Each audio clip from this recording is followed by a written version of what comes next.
शिवाय वन्दामहे वर्णिवेशरमणीयदर्शनम्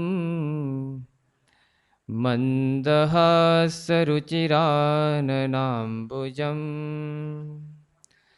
पूजितं सुरनरोत्तमैर्मुदा धर्मनन्दनमहं विचिन्तये। श्री स्वामिनारायण भगवाननी जय। अक्षर पुरुषोत्तम महाराजनी जय। गुणातीतानंद स्वामी महाराजनी जय। भगत जी महाराजनी जय। शास्त्री जी महाराजनी जय। योगी जी महाराजनी जय। गुरु हरि प्रमुख स्वामी महाराजनी जय।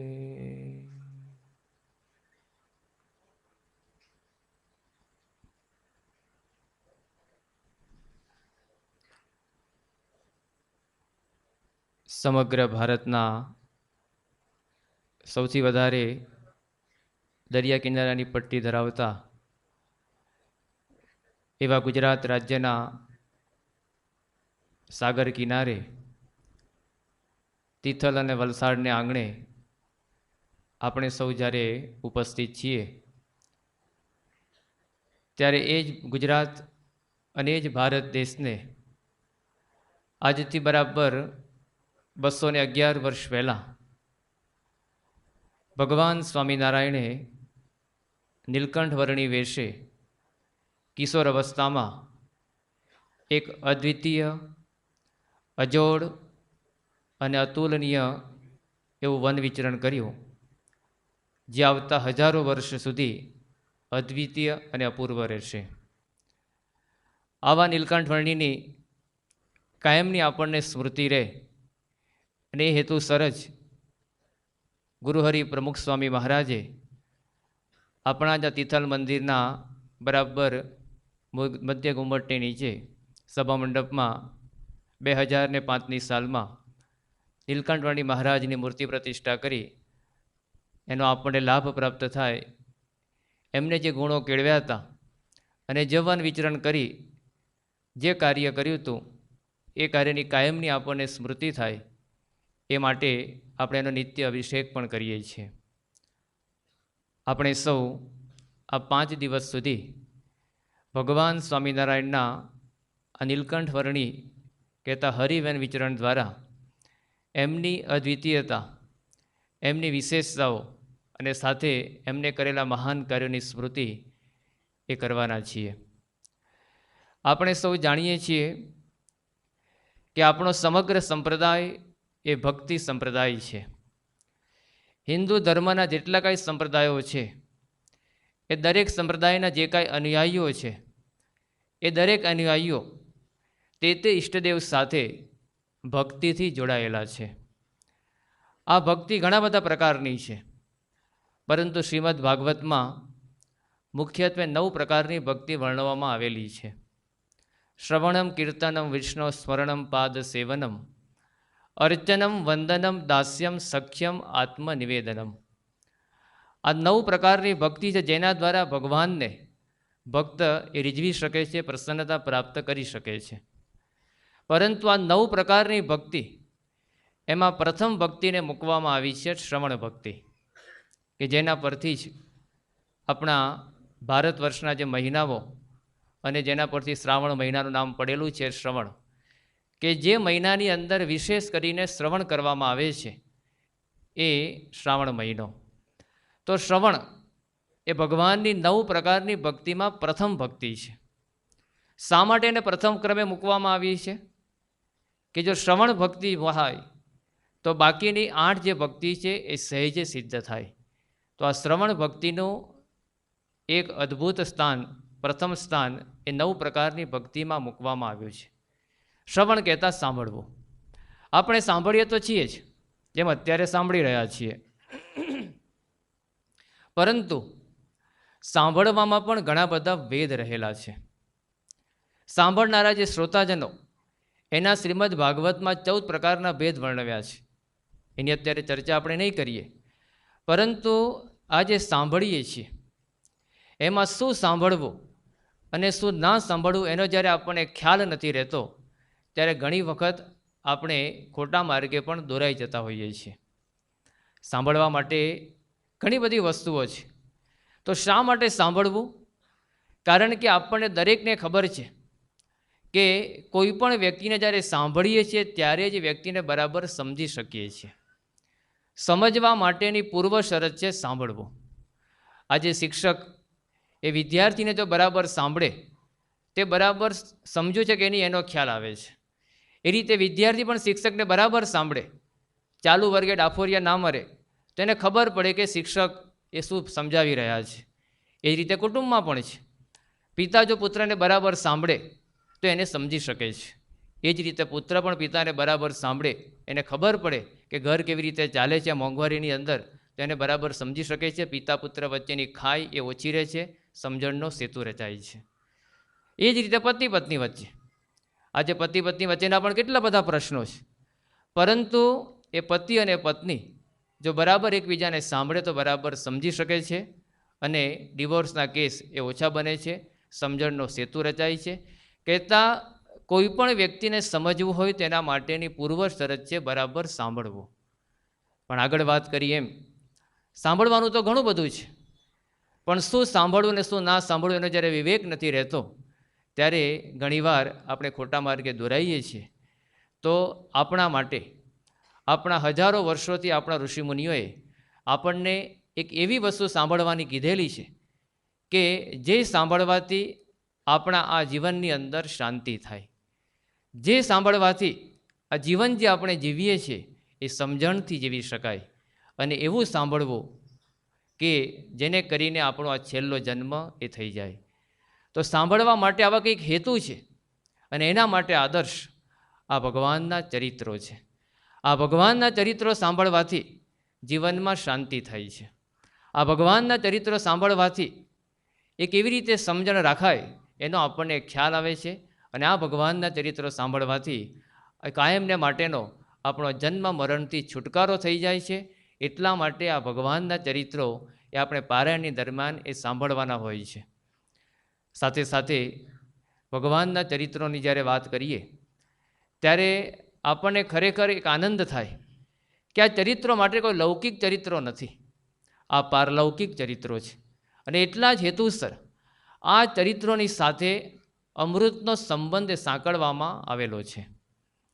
આપણે જે ગ્રંથના દ્વારા સમગ્ર ભગવાન સ્વામિનારાયણના આ વન વિચરણને માણવાના છીએ એ હરિલીલામૃત ગ્રંથ છે. આચાર્ય વિહારીલાલજી મહારાજની પ્રેરણાથી ગુજરાતના મૂર્ધન્ય કવિશ્વર દલપતરામે લખેલો આ સ્વામિનારાયણ સંપ્રદાયનો એક આગવો ગ્રંથ છે, જેનું પણ નામ શું છે? હરિલીલામૃત. એમાં ભગવાન સ્વામિનારાયણના ચરિત્રો છે, એની અંદર પણ અમૃતનો સંબંધ મૂકેલો છે. સાથે સાથે ભગવાન સ્વામિનારાયણના સમકાલીન સંતો જેને ઘણા બધા ગ્રંથો લખેલા છે, એમના ચરિત્રો ટાંકેલા છે, એના પણ મોટાભાગના ગ્રંથોનું નામ એમને અમૃત સાથે મૂકેલું છે. જેમ કે હરિચરિત્રામૃત સાગર, મુક્તાનંદ સ્વામી કરીને સ્વામિનારાયણ સંપ્રદાયના મુખ્ય સંત થઈ ગયા, એમના મુખ્ય શિષ્ય હતા આધારાનંદ સ્વામી. એમને હરિચરિત્રામૃત સાગર નામનો ગ્રંથ લખ્યો છે, જે સમગ્ર સ્વામિનારાયણ સંપ્રદાયનો મોટામાં મોટો ગ્રંથ છે. મહાભારત એ દુનિયાનો મોટામાં મોટો ગ્રંથ ગણાય છે. એ ગ્રંથની સાથે ઊભો રહી શકે એવો સ્વામિનારાયણ સંપ્રદાયનો ભગવાન સ્વામિનારાયણ ચરિત્રોને સમાવતો આ લગભગ 98,000 કડીઓ ધરાવતો મોટો ગ્રંથ છે, જેનું પણ શું નામ મૂક્યું છે? અમૃત. હરિચરિત્રામૃત સાગર, કે ભગવાનના ચરિત્રો અમૃત તુલ્ય છે. અચ્યુતદાસ કરીને મહારાજના એક પરમહંસ થઈ ગયા, જેમને પણ ગ્રંથ લખેલો છે પુરુષોત્તમ લીલામૃત સુખસાગર. એમાં પણ ભગવાનની લીલા કહેતા ચરિત્રોને અમૃત સાથે સાંકળવામાં આવેલું છે. માધવદાસ કરીને મહારાજના એક પરમહંસ થઈ ગયા, એમને પણ ગ્રંથ લખ્યો છે હરિકૃષ્ણ ચરિત્રામૃત સાગર. તો ચરિત્રોને પણ અમૃતની ઉપમા એમને આપેલી છે. એ જ રીતે ઘનશ્યામ મહારાજની બાળ લીલાને સમાવતો ગ્રંથ ઘનશ્યામ લીલામૃત સુખસાગર એ પણ મહારાજના પરમહંસે લખેલો છે. તો આવા પરમહંસોએ લખેલા ગ્રંથો એને એ લોકોએ અમૃતની ઉપમા આપેલી છે. એનું કારણ એ છે કે આ ભગવાનના ચરિત્રો એ અમૃત તુલ્ય છે. અમૃત પીવાથી અમર થઈ જવાય, પણ આ ભગવાનના ચરિત્રરૂપી અમૃત પીવાથી આપણને કાયમને માટે આ જન્મ મરણનો ચક્રાવો એનાથી આપણે રહિત થઈ જઈએ છીએ. એવા ચરિત્રો એ દિવ્ય છે. ભગવાનના ચરિત્રની જ્યારે વાત આવે ત્યારે આપણે ખરેખર એવો આનંદ થાય કે આ ચરિત્રો આપણને એટલી અદ્ભુત વસ્તુ આપે છે કે પહેલી વસ્તુ કે જન્મ મરણના દુઃખથી એ રહિત કરે છે, એટલે એને અમૃતનો સંબંધ સાંકળવામાં આવ્યો છે. કારણ કે આપણા જીવનની અંદર જેટલા કંઈ દુઃખો છે એ બધા જ દુઃખોની અંદર સૌથી મોટું કોઈ દુઃખ હોય તો જન્મ મરણ દુઃખ છે. આપણને ખ્યાલ આવે કે દર વર્ષે જ્યારે સંતો કથામાં આવે ત્યારે જન્મ મરણના દુઃખની વાત કરે, પરંતુ એ દુઃખ આપણને અત્યારે દેખાતું નથી. અત્યારે કયું દુઃખ દેખાય છે? આ મોંઘવારીનું દુઃખ દેખાય છે. રોજ બરોજ આ સોનાના ભાવ વધતા જાય છે અને આપણે સોનું ખરીદી શકતા નથી, એનું દુઃખ આપણને થાય છે. જે કંઈ શેર બજારમાં પૈસા રોકેલા છે, રોજ એનો સેન્સેક્સ ડાઉન થાય છે, એનું દુઃખ આપણને થાય છે. એ સિવાય શરીર લઈને બેઠા છીએ, શરીરમાં કોઈને ડાયાબિટીસ હશે, કોઈને બ્લડ પ્રેશર હશે, કોઈ હાર્ટ એટેકનો દર્દી હશે, એનું દુઃખ આપણને દેખાય છે. એ સિવાય કુટુંબમાં છીએ તો કુટુંબમાં પણ કંઈક છોકરાના પ્રશ્નો હશે, પતિ પત્ની વચ્ચેના સંબંધો વણસ્યા હશે, એનું દુઃખ દેખાય છે. એ બધા જ દુઃખો છે, પરંતુ એ કરતાં સૌથી મોટું દુઃખ આ જન્મ મરણનું છે. પણ કેવું થાય છે કે આપણને જ્યારે જ્યારે કથાની અંદર જન્મ મરણના દુઃખની વાત આવે ત્યારે પરિસ્થિતિ એ થાય છે કે એમાં એ દુઃખની આપણને ખબર નથી ને, એટલે આપણને મોટું દુઃખ લાગતું નથી. જો ખબર પડે કે આ દુઃખ એ સૌથી મોટામાં મોટું દુઃખ છે તો તરત એનો ઉપાય થાય. કેન્સર થયું ના હોય ત્યાં સુધી તમારી પાસે ગમે એટલા કેન્સરની સારામાં સારી દવા લાવીને મૂકવામાં આવે અને કહેવામાં આવે કે આ દવા એવી છે કે જેનાથી કેન્સર ગમે તેવું 3rd ડિગ્રીનું કેન્સર હોય તો પણ મટી જ જશે અને તમે કાયમને માટે સાજા થઈ જશો. પણ આપણને કેન્સરના દુઃખની ખબર જ ના હોય તો દવા ગમે એટલી સારી હશે, આપણે એનો ઉપાય નહીં કરીએ. અત્યારે એડ્સ દુનિયાનો સૌથી અસાધ્ય રોગ ગણાય છે અને સૌથી વધારે સંખ્યામાં વકરી રહ્યો છે. એ એડ્સના દુઃખની ખબર ના હોય ત્યાં સુધી ભલે એની અસાધ્ય દવા આવે કે એ રોગ દવા લેવાથી રોગ નક્કી એ મૂળમાંથી જાય, પણ જ્યાં સુધી એ રોગની આપણને ખબર નથી ત્યાં સુધી એ દવા આપણે લઈ શકતા નથી, એનો મહિમા જાણતા નથી. આપણને આ જન્મ મરણના દુઃખની ખબર પડે તો જ એને ટાળવાનો ઉપાય થાય એવી છે. વ્યક્તિના જીવનમાં જ્યાં સુધી ખબર નથી પડતી ને ત્યાં સુધી એ લગભગ આમ અજ્ઞાન અવસ્થામાં જ રહે છે. એકવાર એક ફેમિલી કોર્ટની અંદર એક પતિ પત્ની જઈને પહોંચ્યા. પ્રશ્ન એવો થયો કે પતિએ પત્ની ઉપર ડિવોર્સની ફાઇલ મૂકી અને એના માટે જે વકીલ રોક્યા હતા, વકીલે બંનેને કોર્ટમાં બોલાવ્યા, કેસ ચલાવ્યો. એમાં પતિની મુખ્ય દલીલ એ હતી, જ્યારે બધી એને કંઈક ભાઈ તમારે શા કારણથી તમારે છૂટાછેડા લેવા છે, કારણ કે અત્યારે ઘણા બધા કુટુંબમાં બનતું જ હોય છે, બહુ કોમન પ્રશ્ન થઈ ગયો છે. ત્યારે એ વખતે પતિએ માત્ર એક જ કારણ મૂક્યું હતું. કારણમાં એટલું જ હતું કે આજથી 10 વર્ષ પહેલાં મારી પત્નીએ મને ગેંડો કીધો હતો. એટલે વકીલને બહુ આશ્ચર્ય થયું કે આવું કેમ, કે 10 વર્ષ પહેલાં ગેંડો કીધો ને અત્યારે ડિવોર્સની ફાઇલ, 10 વર્ષ સુધી તો કાંઈ થયું નથી. એટલે વકીલે પતિને પૂછ્યું કે તમારું આની પાછળનું કોઈ કારણ ખરું? તો આ તો 10 વર્ષ પહેલાંનું છે ઘટના, હવે અત્યારે શું છે? ત્યારે પતિએ ફોડ પાડતા કીધું, પણ ગઈકાલે મને ખબર પડી કે ગેંડો કોને કહેવાય, હું પ્રાણી સંગ્રહાલયમાં ત્યારે, એટલે મેં આજે ડિવોર્સની ફાઇલ મૂકી છે. 10 વર્ષ સુધી જ્યાં સુધી ખબર નહોતી ને ત્યાં સુધી વાંધો ના આવ્યો, પણ જ્યારે ખબર પડે ને તરત એની સાથે ભેગો રહી ના શક્યો, તરત ડિવોર્સની ફાઇલ મૂકી. કે આવો ગેંડા જેવો મને કીધો, જેના નાકનું ઠેકાણું ના હોય, જેના મોઢાનું બિહામણું રૂપ હોય, એવો મને કીધો. અત્યાર સુધી એવું સમજતો ગેંડો એટલે બહુ સારી ઉપમા આપી હશે, પરંતુ જ્યાં સુધી વ્યક્તિના જીવનમાં ખબર નથી રહેતી ત્યાં સુધી કોઈ એનો ઉપાય થતો નથી. એમ આપણને મોંઘવારીનું દુઃખ દેખાય છે, આ સેન્સેક્સ ડાઉન થાય છે એનું દુઃખ દેખાય છે, શરીરમાં રોગો છે એનું દુઃખ દેખાય છે, પરંતુ જન્મ મરણનું દુઃખ એ દેખાતું નથી. પરંતુ સમજાય કે આ દુઃખ એ સૌથી મોટામાં મોટું દુઃખ છે. માત્ર કલ્પના કરો કે આપણા શરીર જેનું બનેલું છે એ શરીરમાં કેટલી બધી વસ્તુઓ ભરેલી છે.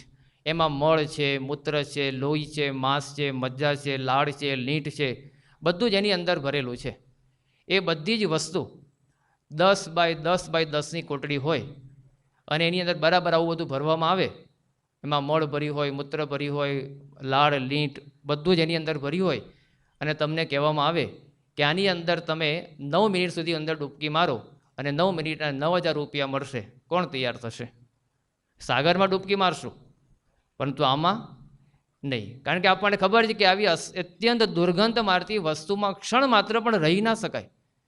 એમ આ જન્મ મરણનું દુઃખ એ આપણે 9 મહિના સુધી આવા કેટલાય દુઃખોની અંદર રહ્યા છે.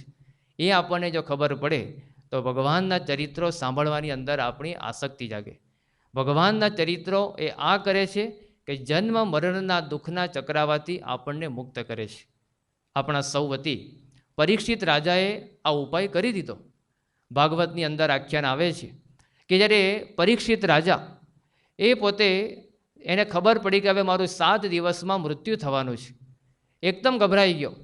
કારણ કે માણસના જીવનમાં દુઃખો તો ઘણા બધા છે, પણ જન્મ મરણનું જે દુઃખ છે એ સૌથી મોટામાં મોટું દુઃખ છે. પરીક્ષિત રાજાને ખબર પડી કે હવે 7 દિવસ પછી મારું મૃત્યુ થવાનું છે, હું શું કરું? એ વખતે પરીક્ષિત રાજા એ સુખદેવજી પાસે ગયા. શ્રી કૃષ્ણ ભગવાનના ચરિત્રો સાંભળ્યા. એ વખતે એમને કોઈ અમરનાથની યાત્રા ના કરી, કોઈ તીર્થસ્થાનો કરવા ના ગયા, કોઈ શાસ્ત્ર પઠન પણ ના કર્યું, કોઈ તપ ના આદર્યું, પરંતુ સુખદેવજી જેવા સારા સંત પાસે બેસી ભગવાનના ચરિત્રો સાંભળ્યા. અને 7 દિવસે જ્યારે ચરિત્રો પૂરા થયા ત્યારે પરીક્ષિત રાજા શું બોલે છે? એ સુખદેવજીને કહે છે કે ભગવન તક્ષકા દિવ્યો મૃત્યુભ્યોના બિભેમી હમ પ્રવિષ્ટો બ્રહ્મ નિર્વાણમ અભયમ દર્શિતમ ત્વયા. હે સુખદેવજી, કે હે ભગવાન તક્ષકા દિવ્યો, કે હવે તક્ષક ના કરડે કે બીજો કોઈ ના કરડે, પરંતુ મૃત્યુભ્યોના બિભેમી હમ, કે મને હવે મૃત્યુનો કોઈ ડર નથી. પ્રવિષ્ટ બ્રહ્મ નિર્વાણમ, કે હું હવે બ્રહ્મ નિર્વાણ તરફ ગતિ કરી રહ્યો છું એવી મને પ્રતીતિ છે. ભગવાનના ચરિત્રો સાંભળ્યા. જે દુઃખથી પરીક્ષિત રાજા એ રાજા હતો, બહાદુર હતો, બાહોશ હતો, હતાશ થઈ ગયો હતો, પરંતુ ભગવાનના ચરિત્રોથી એવી હિંમત આવી ગઈ, જન્મ મરણના દુઃખના ચક્રમાંથી મુક્ત થવાનો એનો અનુભવ થયો અને પોતે બોલી પણ ગયો. તો પરીક્ષિત રાજાનો આ અનુભવ આપણને ઘણું બધું કહી જાય છે. જેમ પરીક્ષિત રાજાનું 7 દિવસમાં મૃત્યુ થયું, એમ અહીંયા બેઠેલા આપણે બધા જ જે નથી આવ્યા એ પણ સમગ્ર દુનિયાની બધી જ વસ્તુ બધા જ માણસો એ પણ 7 દિવસની અંદર જ મૃત્યુ પામવાના છે. હકીકત છે. એ પછી સોમવાર હશે, કાં મંગળવાર હશે, કાં બુધવાર હશે, ગુરુવાર હશે, શુક્રવાર હશે, શનિવાર હશે કે રવિવાર હશે. ભગવાન આપણા મૃત્યુ માટે નવો 8મો દિવસ લાવવાના નથી. આ 7 દિવસમાં આપણું મૃત્યુ થવાનું છે, નક્કી છે. તે મૃત્યુના ચક્રમાંથી કાયમને માટે રહિત થવાય એના માટે ભગવાનના આ ચરિત્રો છે. તો ચરિત્ર શ્રવણનો આ ફાયદો છે, એટલે એને અમૃત સાથે સરખાવવામાં આવ્યો છે. બીજી વસ્તુ શું છે? ભગવાનના ચરિત્રો એ આપણા જીવનની અંદર એ હળિયાળી કહેતા શાંતિ પાથરે છે, અને એટલા માટે જ એને લીલા ચરિત્રો કહેવામાં આવ્યા છે. આપણું જીવન સૂકું છે, વેરાન છે, ઉજ્જડ છે, એમાં ચરિત્રો, એને લીલા ચરિત્રો સાંભળવાથી આપણા જીવનની અંદર શાંતિરૂપી હળિયાળી એ પથરાઈ જાય છે. એટલા માટે જ આ ચરિત્રો માટે કહેવામાં આવ્યું, જેના ચરિત્રો અતિ સુખકારી, જેના ચરિત્રો ભવભીતિહારી, જે આ ચરિત્ર દિન રાત ચિંતે, તે આ ચરિત્રે સુખ માત્ર જીતે. કે જેના ચરિત્રો અતિ સુખકારી, જેના ચરિત્રો ભવભીતિહારી. આ ભગવાનના ચરિત્રો એવા છે કે જીવનની અંદર આપણને સુખ અને શાંતિ આપે છે, સાથે સાથે ભવભીતિહારી. આગળ વાત કરી કે જન્મ મરણના દુઃખથી પણ કાયમને માટે છુટકારો કરે એવા ભગવાનના ચરિત્રો છે. સાથે સાથે ત્રીજી વસ્તુ શું છે કે આપણે જીવન તો બધા જીવીએ છીએ, પરંતુ કેવી રીતે જીવવું એનો ખ્યાલ નથી હોતો. એટલે આપણી પાસે ગમે એટલી સત્તા હોય, ગમે એટલી સંપત્તિ હોય, અથવા ગમે એટલું બધી વસ્તુઓ હોય, સુખ સગવડના સાધનો હોય, છતાં પણ આપણે જીવન બરાબર જીવી શકતા નથી. એનું કારણ એ છે કે જીવનમાં સમજણ નથી. ભગવાનના ચરિત્રો સાંભળવાથી જીવનમાં આ સમજણ આવે છે. સમજણ વિના ઘણા બધા જીવે છે, એટલે એટલી દુઃખી થાય છે. આપણી સામે બે દ્રષ્ટાંતો છે. જેમ આ દુનિયાની અંદર ઘણા બધા માણસો થયા, પરંતુ બે વ્યક્તિને આપણે જોઈએ કે માઇકલ જેક્સન, જે લગભગ 2-2.5 વર્ષ પહેલાં મૃત્યુ પામ્યો, એ માઇકલ જેક્સન પણ ગાતો હતો અને નિષ્કુળાનંદ સ્વામી પણ ગાતા હતા. પરંતુ બેની પરિસ્થિતિમાં કેટલો તફાવત છે. માઇકલ જેક્સન માટે એવું કહેવાતું કે એની પાસે એના વજન કરતાં 600 ગણું સોનું હતું. એનું વજન એ વખતે 60 કિલો હતું. 600 × 60 કેટલું થાય? ગણતરી તો બધાને બહુ ઇઝી આવડે. અને અત્યારે બધા સોનાના ભાવ ત્યારે રોજબરોજ વધતા જાય છે. રોજ છાપું ખોલો ને સોનાનો ભાવ ક્યાં આસમાને પહોંચે છે, ક્યારે અટકશે ખબર નથી. એ સોનું આટલું બધું એની પાસે હતું. 36,000 કિલો સોનાનો માલિક હતો. આ માઇકલ જેક્સન એ માત્ર 40 સેકન્ડની એક જાહેરાત આપે એના માટે 45 કરોડ રૂપિયા મળતા હતા. આપણે 40 જન્મ સુધી જન્મ લઈએ તોય 45 કરોડ ભેગા ના થાય. એ માત્ર 40 સેકન્ડમાં 45 કરોડ ભેગા કરતો હતો. જે જ્યારે સૂવા માટે રાત્રે જે પલંગ પર સૂતો, એ પલંગની કિંમત એ જમાનાની અંદર લગભગ $1 મિલિયન હતી. $1 મિલિયન એટલે $10 લાખ એનો પલંગ. એમાં હીરા માણેક જડ્યા હતા. હીરા માણેક જડવાથી ઊંઘ સારી આવે એવું નથી, પણ છતાં આટલી સંપત્તિનો માલિક હોવા છતાં એ માઇકલ જેક્સન જાહેરમાં એવું કહેતો કે મારા જેવો આખા અમેરિકાની અંદર કોઈ દુઃખી નથી. પછી એને વાક્ય સુધાર્યું કે મારાથી બહુ ખોટું બોલાઈ ગયું કે આખા અમેરિકાની 30 કરોડની વસ્તીમાં મારા જેવો કોઈ દુઃખી નથી.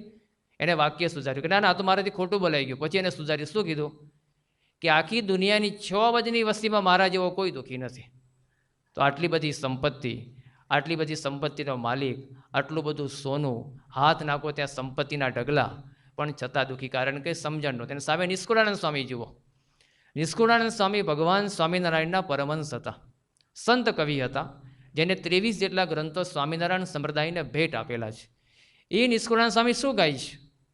રાખપણું તો રહ્યું નહીં, કોઈમાં કહેશો કંગાલ, કોઈમાં કહેશો કંગાલ. નિર્ધનિયા તો અમે નથી, મહા મળ્યો છે માલ, મહા મળ્યો છે માલ. ભાગ્ય જાગ્યા રે આજ જાણવા. નિષ્કુળાનંદ સ્વામી $1 મિલિયનના પલંગ ઉપર બેસીને નથી ગાતા. શેમાં ગાય છે? સૂવા માટે ગાદલું પણ નથી, પલંગ તો ક્યાંથી હોય. સૂવા માટે કાંકરાવાળી પથરાળ જમીન પર સૂતા સૂતા વસ્તુ ગાય છે. માઇકલ જેક્સનને જુઓ ને બીજી બાજુ નિષ્કુળાનંદ સ્વામીને જુઓ. બેયની પરિસ્થિતિમાં આસમાન જમીનનો તફાવત છે, પણ એક વ્યક્તિ સુખી છે અને એક વ્યક્તિ દુઃખી છે. કેમ? કારણ કે સમજણ નથી. તો આમાં કોઈ સંપત્તિ, સત્તા એનો કોઈ નિષેધ નથી, પરંતુ જ્યાં સુધી જીવનમાં સમજણ નથી આવતી ત્યાં સુધી આપણે સાચી રીતે જીવી શકતા નથી. ભલે ગમે એટલો સંપત્તિનો ઢગલો હોય, ગમે એટલી હાથમાં સત્તા હોય, સુખ સગવડના સાધનો હોય, પણ જ્યાં સુધી જીવનમાં સમજણ નથી આવતી ત્યાં સુધી આપણે સાચી રીતે, સારી રીતે જીવી શકતા નથી. એ સમજણ આપણને ભગવાનના ચરિત્ર દ્વારા પ્રાપ્ત થાય છે. અમેરિકાના બહુ જ પ્રસિદ્ધ રાષ્ટ્રપ્રમુખ રૂઝવેલ્ટ નામના થઈ ગયા. એ પોતાના ઓફિસના ટેબલ ઉપર એના પૂર્વજ રાષ્ટ્રપ્રમુખ થયા અબ્રાહમ લિંકનની છબી રાખતા.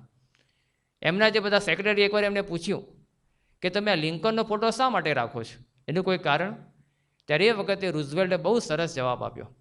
રૂઝવેલ્ટે કીધું કે જ્યારે જ્યારે કોઈક એવી મુશ્કેલી આવે અને એ વખતે મારે જ્યારે નિર્ણય લેવાના આવે છે, તો એ પ્રશ્નોની સામે, મુશ્કેલીની સામે મારે કેવા નિર્ણય લેવા, એની સામું આ લિંકનની છબી સામું જોવું છે કે આવા પ્રશ્નો જ્યારે લિંકનના જીવનમાં આવ્યા ત્યારે કેવી રીતે વર્ત્યા હતા, એમને કેવી રીતે પ્રશ્નનો ઉકેલ લાવ્યો હતો. અને એમાંથી મને ઘણી બધી પ્રેરણા પ્રાપ્ત થાય છે. આ ભગવાનના ચરિત્રો એ માત્ર કોઈ ખોટી વસ્તુ નથી, પરંતુ આપણે કેવી રીતે વર્તવું, કેવી રીતે જીવનમાં સમજણ કેળવવી, એનો આપણને જબરજસ્ત ખ્યાલ એ આવતો હોય છે. તો આવા ભગવાનના એ દિવ્ય ચરિત્રો છે કે જે આપણે જીવનની અંદર શાંતિ આપે છે, આપણા જીવનની અંદર સમજણ આપે છે અને સૌથી મોટી વસ્તુ કે આ જન્મ મરણનું જે મોટામાં મોટું દુઃખ એમાંથી આપણને કાયમને માટે એ રહિત કરે છે. એવા ભગવાનના આ દિવ્ય ચરિત્રો છે. ભગવાનના આ ચરિત્રનો હરિલામૃત ગ્રંથ એને આધારે આપણે ભગવાન સ્વામિનારાયણના 7 વર્ષના વન વિચરણને 5 દિવસ સુધી એ માણવાના છીએ. એ પહેલાં સમગ્ર ભગવાન સ્વામિનારાયણના જીવનને બહુ જ એવા 5 સમયખંડની અંદર થોડું વિભાજિત કરી શકાય એવું છે. ભગવાન સ્વામિનારાયણ 49 વર્ષ 7 મહિના અને 1 દિવસ સુધી આ પૃથ્વી ઉપર રહ્યા. એમના સમગ્ર જીવનને આપણે 5 સમયખંડની અંદર વિભાજિત કરી શકીએ એમ છે. એમના જીવનનો પહેલો સમયખંડ એટલે કે એમનું બાળપણ, જે ઘનશ્યામ મહારાજ તરીકે એમને વિતાવ્યું. માતા ભક્તિ માતા અને પિતા ધર્મદેવ પાસે એ 11 વર્ષ 3 મહિના અને 1 દિવસ સુધી રહ્યા. આ એમના જીવનનો પહેલો સમયખંડ હતો. બીજો એમના જીવનનો સમયખંડ હતો કે નીલકંઠ વર્ણી વેશે એમણે સમગ્ર ભારતની ભૂમિમાં વિચરણ કર્યું, જેને આપણે 5 દિવસ સુધી જોવાના છીએ. એ એમના સમયખંડની અવધિ હતી 7 વર્ષ 1 મહિનો અને 11 દિવસ. આ એમના જીવનનો દ્વિતીય સમયખંડ હતો. ત્રીજો એમના જીવનનો સમયખંડ હતો કે વન વિચરણ પૂર્ણ કરી એ જ્યારે લોજની અંદર આવ્યા અને લોજમાં મુક્તાનંદ સ્વામી સાથે રહ્યા. એ સમયખંડની અવધિ 10 મહિના અને 6 દિવસ સુધીનો હતો. આ એમના જીવનનો તૃતીય સમયખંડ કહી શકાય. એમના જીવનનો ચોથો સમયખંડ હતો કે ગુરુ રામાનંદ સ્વામી પાસે દીક્ષા લીધી અને એમને ધર્મધુરા સોંપી એમનો સમાગમ કર્યો. ગુરુ રામાનંદ સ્વામી સાથેનો મેળાપ એ એમના જીવનનો ચતુર્થ સમયખંડ હતો અને એની અવધિ 1 વર્ષ 5 મહિના અને 16 દિવસ સુધીનો હતો. અને એમના જીવનનો છેલ્લો અને મુખ્ય સમયખંડ હતો 28 વર્ષ 2 માસ અને 27 દિવસ સુધી, જેમણે ગુજરાતની ધરતી ઉપર એક અજોડ અને અદ્વિતીય કાર્ય કર્યું. આ એમના જીવનનો 5મો સમયખંડ હતો. તો સમગ્ર 49 વર્ષ 7 મહિના અને 1 દિવસ સુધી ભગવાન સ્વામિનારાયણ આ પૃથ્વી ઉપર રહ્યા અને પૃથ્વી ઉપર રહી અનેક પ્રકારના કાર્યો કર્યા. તો આ 49 વર્ષના સમગ્ર જીવનને આપણે જ્યારે મૂલવવું હોય તેના માટે ઘણો બધો સમય જોઈએ.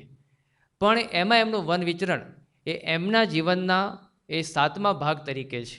49 વર્ષે પૃથ્વી પર રહ્યા, એમનું વન વિચરણ 7 વર્ષ સુધીનું છે.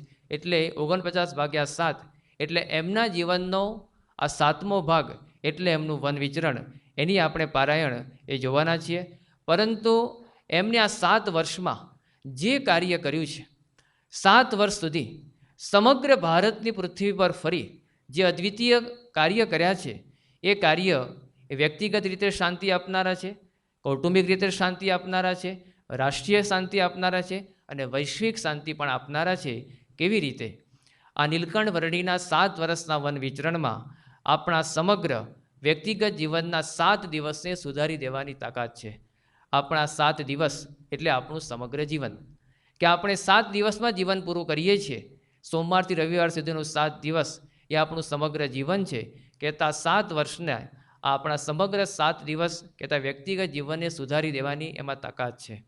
નીલકંઠ વર્ણીના 7 વર્ષના વન વિચરણમાં આપણા 7 પગલાંને સુધારી દેવાની તાકાત છે. આપણું 7 પગલાં એટલે આપણું સપ્તપદી જીવન, એટલે કે ગૃહસ્થાશ્રમ જીવન.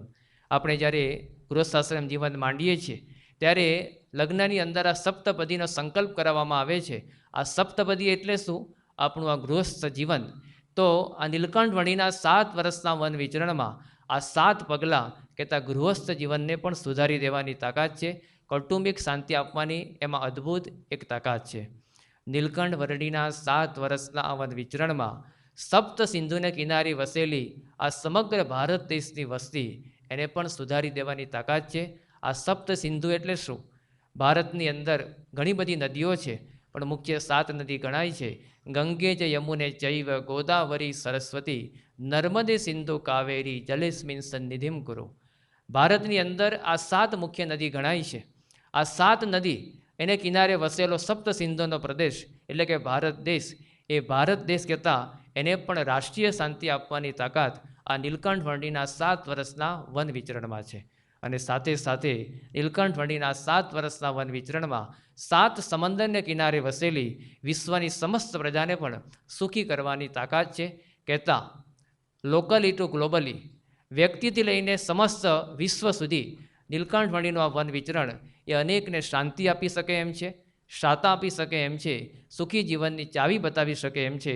એવું એમનું આ અદ્ભુત વન વિચરણ એને આપણે માણીશું. નીલકંઠ વર્ણીએ જ્યારે માતા ભક્તિ માતા અને પિતા ધર્મદેવે બગધામમાં સીધાવ્યા અને એના થોડા સમય પછી એમને ગૃહત્યાગ કરવાનો સંકલ્પ કર્યો. આ ઘનશ્યામ મહારાજનો ગૃહત્યાગ સંવત 1849 આષાઢ સુદ દસમના દિવસનો હતો. એક ઐતિહાસિક દિવસ હતો. અંગ્રેજી તારીખ પ્રમાણે જોઈએ તો તારીખ 29/4 સંવત ઈસવીસન 1792 શુક્રવારનો દિવસ, શુક્રવારની સવારની વહેલી પરોઢ એના દિવસે આ ઘનશ્યામ મહારાજે ગૃહત્યાગ કર્યો અને એ જ દિવસથી જાણે સમગ્ર અયોધ્યા નગરી એ ઉજ્જડ બની ગઈ. ઘનશ્યામ મહારાજે ગૃહત્યાગ કર્યો એની પાછળનું પણ કેટલોક મર્મ અને સંકેત આપણે સમજવા જેવો છે. ઘનશ્યામ મહારાજે જ્યારે ગૃહત્યાગ કર્યો એની પાછળનું એક કારણ એ હતું કે લોકોનો કલ્યાણનો તો હેતુ હતો જ, પણ સાથે સાથે થોડો મર્મ સમજીએ તો આપણને ખ્યાલ આવશે કે ઘનશ્યામ મહારાજે ગૃહત્યાગ ક્યારે કર્યો કે જ્યારે એમના પિતા ધર્મદેવ એ ધામમાં પધારી ગયા, માતા ભક્તિ માતા પણ ધામમાં પધારી ગયા અને એના થોડા દિવસ પછી એમના પુત્ર ઘનશ્યામ પણ કાયમને માટે ઘરનો ત્યાગ કરી વન વિચરણની વાટે નીકળેલા છે. આના પરથી એક મર્મ અને સંકેત આપણને ખ્યાલ આવે છે કે જ્યાં ધર્મ નથી અને જ્યાં ભક્તિ નથી ત્યાં એમના પુત્ર ઘનશ્યામ મહારાજ પણ પછી ત્યાં એ રહેતા નથી. ઘનશ્યામ મહારાજ ક્યાં રહે છે? જ્યાં સાચો ધર્મ છે અને સાચી ભક્તિ છે ત્યાં જ એમના પુત્ર ઘનશ્યામ મહારાજ એ પોતે રહેતા હોય છે. ભલે અયોધ્યાની અંદર ધર્મકુળ તો હતું જ, રામ પ્રતાપભાઈ ત્યાં હતા જ, સુહાસિની ભાભી હતા જ, એમના દીકરા પણ હતા, નાનાભાઈ ઈચ્છારામભાઈ પણ હતા, ધર્મકુળ ત્યાં હયાત હતું. પરંતુ ઘનશ્યામ મહારાજ જુએ છે ભલે ધર્મકુળ છે પણ જ્યાં ધર્મ નથી અને જ્યાં ભક્તિ નથી ત્યાં હું પણ એમનો પુત્ર ઘનશ્યામ રહેતો નથી. આ મર્મ અને સંકેત એમના ગૃહત્યાગ દ્વારા આપણને બતાવે છે કે એમના પુત્ર ઘનશ્યામ પણ ત્યાં જ રહે છે કે જ્યાં એમના પિતા ધર્મ અને માતા ભક્તિ હોય ત્યાં એમના પુત્ર ઘનશ્યામ સદાયને માટે વાસ કરીને રહેતા હોય છે. આજે આપણે જોઈએ છીએ એ 200 વર્ષ પછી પણ જ્યાં સમગ્ર દુનિયાની અંદર જે સંપ્રદાયમાં શુદ્ધપણે ધર્મનું પાલન થાય છે અને ધર્મનું પાલન લોકો કરે છે અને સાથે સાથે ભગવાનની એવી શુદ્ધ હૃદયની ભક્તિ થાય છે ત્યાં ભગવાન સ્વામિનારાયણ પણ રહે છે. છાતી ઠોકીને કહી શકીએ કે વર્તમાન કાળે ગુરુહરિ પ્રમુખ સ્વામી મહારાજના સાનિધ્યમાં એવો ધર્મ પાળનારા લાખો બાળકોથી લઈને વૃદ્ધો છે, એવા સંતો છે અને સાથે એવી ભક્તિ કરનારા એવા આબાલવૃદ્ધ સૌ છે. એટલે એમના પુત્ર ઘનશ્યામ મહારાજ પણ સદા અહીંયા વાસ કરીને એ રહેતા હોય છે. ઘનશ્યામ મહારાજે ગૃહત્યાગ કર્યો એની સાથે સાથે આપણે ખ્યાલ આવ્યો કે એ જ્યારે ગૃહત્યાગ કર્યો એક અદ્ભુત, અદ્વિતીય, અજોડ અને અતુલનીય એમનું આ વન વિચરણ હતું. ઘનશ્યામ મહારાજે ગૃહત્યાગ કર્યો એની સાથે સાથે એમને જે આ ગૃહત્યાગની સાથે આપણે ખ્યાલ આવે કે અયોધ્યા નગરની પરિસ્થિતિ કેવી થઈ. બહુ જ કરુણ વર્ણન હરિલામૃત ગ્રંથની અંદર લખવામાં આવ્યું છે કે સૌથી વધારે વીર કોઈને લાગ્યો હોય તો એમના નાનાભાઈ ઈચ્છારામભાઈને લાગ્યો. એમનું હૃદયદ્રાવક વર્ણન એ હરિલામૃત ગ્રંથની અંદર કરવામાં આવેલું છે. સાથે સુહાસિની ભાભીનો પણ જે વિલાપ છે, એમનું જે રુદન છે એ પણ હૈયાફાટ રુદન છે કે પોતાના દિયર આટલી નાની ઉંમરે ઘરનો ત્યાગ કરીને નીકળી ગયા એમને જરા પણ ગમ્યું નહોતું. પરંતુ ઘનશ્યામ મહારાજને ખ્યાલ હતો કે મારું કાર્ય માત્ર અયોધ્યા પૂરતું નથી, મારે તો સમગ્ર વિશ્વનું કલ્યાણ કરવાનો રાજમાર્ગ લેવાનો છે.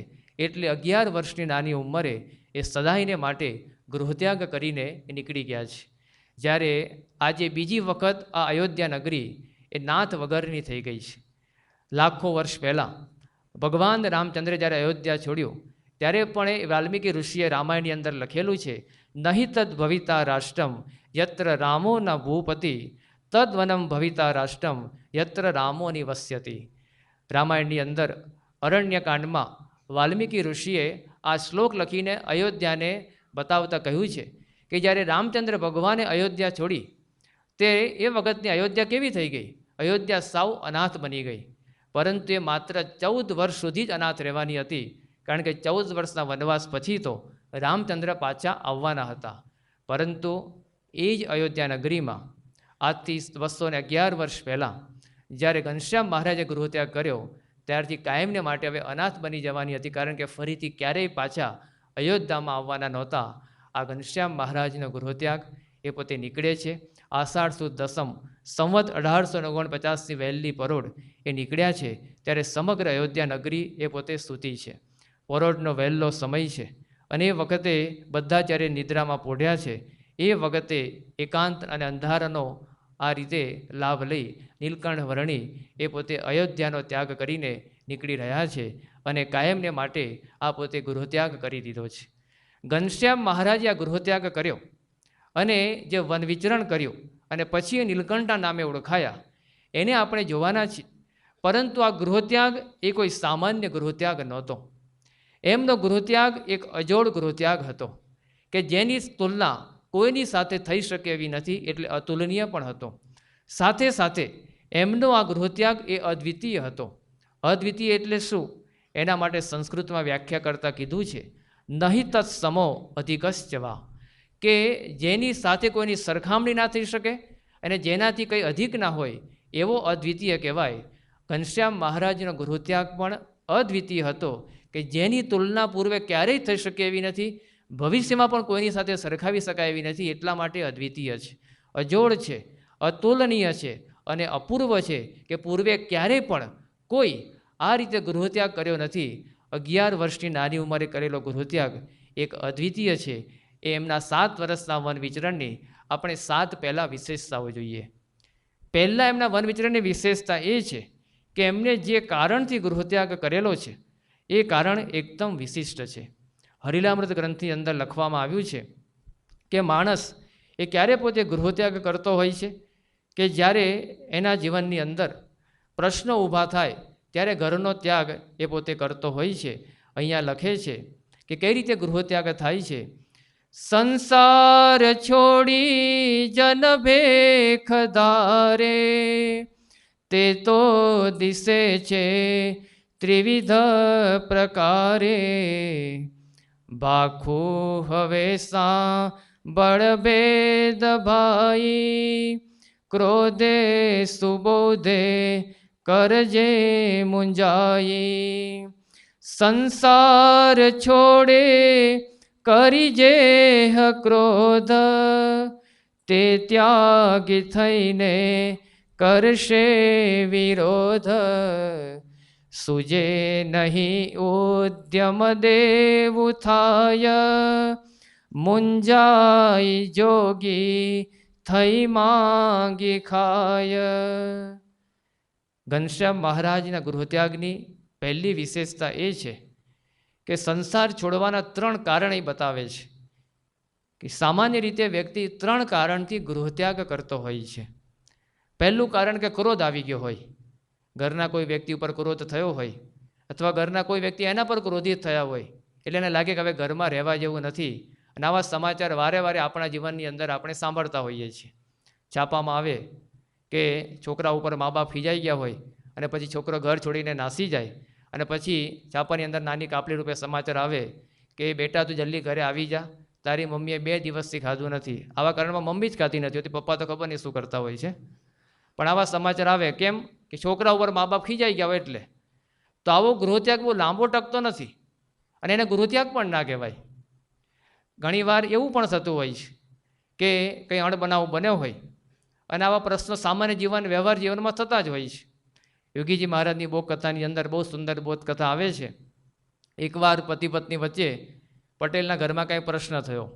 સવારે એમની પત્નીએ શિરામણ પીરસી પણ પટેલની ઈચ્છા પ્રમાણે નહીં થયું હોય એટલે પટેલે એકદમ થાળી પછાડી કે રોજને શું આ નાસ્તો આવું કરે છે, કંઈક નવું બનાવતી જ નથી, કે આજે નથી ખાવું. એટલે નાસ્તાનો ત્યાગ કર્યો. પરંતુ વ્યક્તિના જીવનમાં નાસ્તા માટે એવું કહેવાય કે if breakfast is gone everything is gone, lunch is gone something is gone, but dinner is gone તો કંઈક આપણે જતું નથી. પરંતુ બ્રેકફાસ્ટ ગયો, નાસ્તો ગયો અને આમ 8, 10, 9, 10 વાગ્યા, 11 વાગ્યાનો સમય થયો, ઘરનો છોડી નીકળી ગયા અને ગામને પાદર બેસી રહ્યા. પણ હવે ક્યાં સુધી ભૂખ્યા રહેવાય અને બીજા જમાડે પણ કોણ? બપોરે 12ના ડંકા પડ્યા, ગામમાં ટાવરની ઘડિયાળ પર ડંકા સાંભળ્યા કે હવે જો વધારે રાહ જોઈશ તો બપોરનું ભોજન પણ જશે. અને આ બાજુ પત્નીએ પણ બહુ કોઈ એવું વાલાવાલા કર્યા નહીં કે તમે મારા દેવ આવો, તમે જમવા માટે પધારો, કાંઈ એવું કીધું નહીં. એ પટેલ સાહેબ કોઈ બોલાવતું નથી, નામ તો મરી જવાશે. એમાં આવે કે તે બન્યું એવું, યોગીજી મહારાજની બોધકથામાં બહુ સુંદર નિરૂપણ આવે છે કે એ વખતે આજુબાજુના પડોશીનો કોઈ ભગરિયો પાડો એ ત્યાંથી પસાર થયો અને પટેલને થયું કે લાવો આ એક લાગ છે. એટલે ગામને પાદર વડ નીચે બેઠા હતા, એ ભગરિયા પાડાનું પૂંછડું પકડી લીધું અને આમ તો પાડો તો કે રોકાતો હશે પણ પૂંછડું પકડી લીધો અને બોલતો જ, અલા ભગરિયા તું મૂકી દે, મને મૂકી દે, મારે નથી જવું, મારે નથી જવું.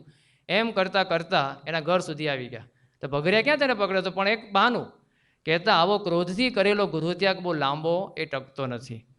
બીજું શું થાય છે કે મૂંઝાઈ જવાય. ઘણીવાર ઉઘરાણી એટલી બધી વધી ગઈ હોય, દેવું એટલું બધું કરી દીધું હોય ને મૂંઝવણ થાય, પછી કે લાવો કે આવી કથા ચાલે ત્યાં બેસે ત્યાં સુધી તો ઉઘરાણીવાળાની શાંતિ કે કાલે ફરીથી આવશે, એમ 5 દાડા તો નીકળી જશે. તો આવી મૂંઝવણ જીવનમાં થઈ હોય, વિદ્યાર્થી 10મા કે 12મા ધોરણમાં ફેલ થયો હોય અને મૂંઝવણ થાય અને ઘરનો ત્યાગ કરીને નીકળી જાય, ક્યારેક આપઘાતનો પગલો લઈ લે, પરંતુ આ સાચો ગૃહત્યાગ નથી. તો ક્રોધે કરીને કરેલો ગૃહત્યાગ પણ ટકતો નથી, મૂંઝાઈને કરેલો ગૃહત્યાગ પણ લાંબો સમય ચાલતો નથી. અને ત્રીજી વસ્તુ શું બતાવે છે કે સુબોધે કોઈકે ઉપદેશ આપ્યો હોય, કાં જીવનની અંદર એવો પ્રસંગ બન્યો હોય અને અંતરમાં એવો વૈરાગ્ય ઉપજે કે હવે ઘરમાં રહેવા જેવું નથી, લાવો કાયમને માટે ગૃહત્યાગ એ કરી દઈએ. જેમ ગોપીચંદ રાજા હતા, આપણા શાસ્ત્રોની અંદર આખ્યાન આવે છે કે એમના માતાએ એમને ઉપદેશ આપીને કીધું કે દીકરા, તારી જેવી સોનલ વર્ણની કાયા છે એવી જ કાયા તારા પિતાની પણ હતી, પણ એ પણ દેહ છોડીને જતા રહ્યા, તો તારી કાયાનું પણ એવું થશે. માટે તું આ રાજપાટનો ત્યાગ કરી દે અને વનમાં ભગવાનનું ભજન કરવા માટે નીકળી પડ. માતાનો સદુપદેશ આ ગોપીચંદ રાજાને લાગી ગયો અને ભારત વર્ષની ભૂમિમાં આવા મહાન રાજાએ ઘરનો ત્યાગ કર્યો. તો કોઈનો ઉપદેશ એમાં કારણભૂત હતો, કોઈ ઉપદેશની સાથે કોઈ પ્રસંગ પણ સંકળાયેલો હોય. જેમ ભર્તુહરિ રાજા, એ પણ ભારતના બહુ જ મોટા રાજા થઈ ગયા, પણ એના જીવનની અંદર થોડો પ્રસંગ જુદો બન્યો. ભર્તુહરિએ પોતે જ આ પ્રસંગને ઉલ્લેખ કરતાં કીધેલું જ. એમની રાણી હતી પિંગલા, એના પર પોતાની અત્યંત આસક્તિ, પરંતુ પિંગલાને રાજા પ્રત્યે આસક્તિ નહીં. એમાં એકવાર બન્યું કે કોઈ ઋષિમુનિ એના રાજ્યમાં આવ્યા અને રાજાને કીધું કે તમે આવા મોટા રાજ્યના રાજા છો, તમે ઘણા બધા વર્ષો સુધી રાજ કરી શકો, એના માટે તમને હું એક જડીબુટ્ટી આપું છું. અને એમ કહીને એક ફળ આપ્યું અને ફળનું નામ આપ્યું કે અમર ફળ છે, તમે એને ખાશો એટલે ઘણું બધું લાંબુ જીવશો અને ઘણા વર્ષો સુધી આબાદ રીતે રાજ્ય કરી શકશો, માટે આ ફળ તમે રાખો, કે મારે તો ફળ રાખવાનો કોઈ અર્થ નથી. ઋષિમુનિએ રાજાને ફળ આપ્યું. ભર્તુહરિ રાજાએ ફળ લીધું, પણ એને વિચાર કર્યો, માણસના જીવનમાં કેવું છે કે જે વાલી વસ્તુ હોય ને એ પોતાની વાલી વ્યક્તિને જ આપે. રાજાને પોતી રાણી પિંગલા અત્યંત વાલી હતી, એને કીધું હું આખો એને કરતાં મારી રાણીને આપું, પણ પિંગલાને રાજા પ્રત્યે જરા પણ આસક્તિ નહીં, ક્યાંક બીજે ચોંટેલી હતી. એટલે તો રાણી પાસે ગયા અને રાણીને કીધું કે રાણી, આ ઋષિ મુનિએ બહુ કૃપા કરીને આવું પવિત્ર અમર ફળ આપેલું છે, માટે એને તમે રાખો, તમે ખાઈ જાઓ અને તમે કાયમના માટે અમર થાવ, તમારા પછી ભવિષ્યમાં જે કંઈ પ્રજા થાય એ આપણું રાજ્ય અને વંશ પહેલો ચાલુ રાખશે. રાજાએ સારી ભાવનાથી આપ્યું, પણ રાણીને વિચાર થયો કે ભલે રાજાએ આપ્યું, પણ મારે રાજા સાથે ક્યાં લેવા દેવા છે, કારણ કે રાણીનું મન એ રાજ્યના અશ્વપાલ સાથે ચોંટ્યું હતું. અશ્વપાલ એટલે રાજાના જે બધા ઘોડાઓ હતા એને ઘોડીની રખેવાર કરનારો અશ્વપાલ. એટલે તરત જે રાણીએ કીધું કે લાવો રાતનો સમય છે, અશ્વપાલને ધીમે રહીને આપી આવી. એટલે અશ્વપાલ, મને તારા પ્રત્યે અત્યંત આસક્તિ છે, તું આ ફળ રાખ અને તું અમર થા. એટલે અશ્વપાલે વિચાર કર્યો, ચલો ફળ તો મળ્યું, પણ અશ્વપાલે રાણી પ્રત્યે એટલો કંઈ મોહ નહોતો, કારણ કે અશ્વપાલને કોઈ રાજ્યની ગણિકા સાથે મોહ હતો. એ કે મારે રાણી સાથે કાંઈ લેવા દેવા નથી, મારે તો મારી પેલી ગણિકા સાથે અત્યંત પ્રીતિ છે. એટલે એ આ અશ્વપાલ પાસે આવેલું અમર ફળ એ લઈને રાતે ને રાતે ગણિકા પાસે પહોંચ્યો અને ગણિકાને આપીને કીધું કે મને તારા પ્રત્યે અત્યંત પ્રેમ છે અને મને આવી એક અદ્ભુત વસ્તુ પ્રાપ્ત થઈ છે, અમર ફળ, એને તું રાખ અને એને તું ખા. ગણિકાના હાથમાં ફળ આવ્યું, પણ ગણિકાને અશ્વપાલ પ્રત્યે કોઈ પ્રેમ નહોતો, એને કારણ કે રાજાની અંદર મોહિત થઈ હતી.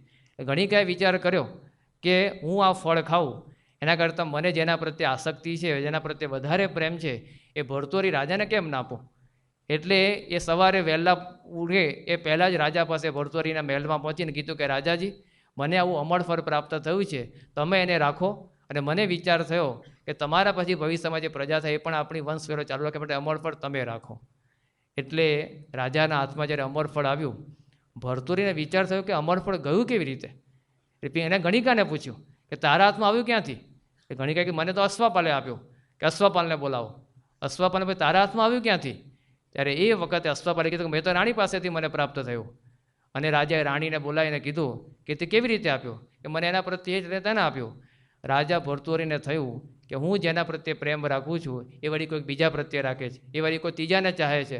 આવું આ સંસાર છે. અને પોતે એકદમ દુઃખી થઈ ગયો અને પોતે ત્યાં શ્લોક લખ્યો, યામ ચિંતયામી સતતમ મયી સા વિરક્તા, કે હું જેનું ચિંતન કરું છું એ વળી કોઈ બીજી જગ્યાએ આસક્ત છે. અસ્મત કૃતિ પરિશોષિત કાચિદન્યા, અને અમારે માટે વાળું બીજું કોઈ વીરમાસ ચાલે છે. ધિક્તામ ચ તમ ચ મદનમ ચ ઈમામ ચ મામ ચ, માટે મને પણ ધિક્કાર છે, મારી રાણીને પણ ધિક્કાર છે, અશ્વપાલને પણ ધિક્કાર છે, પેલી ગણિકાને પણ ધિક્કાર છે, અને અમને બધાને એકબીજાના ચક્કરમાં નખાવનાર આ કામદેવતાને પણ ધિક્કાર છે. અને ભરતુહરી રાજા એ ઘરનો ત્યાગ કરીને નીકળી ગયા અને ભારત વર્ષમાં પોતે અમર એવો ગૃહત્યાગ કરીને બેસી ગયા. આવા પ્રસંગો તો આપણા જીવનની અંદર ઘણા બધા બને છે, પણ હજુ સુધી એક ભરતુહરી પાક્યો છે, બીજો કોઈ ભરતુહરી હજુ સુધી નોંધાયો નથી.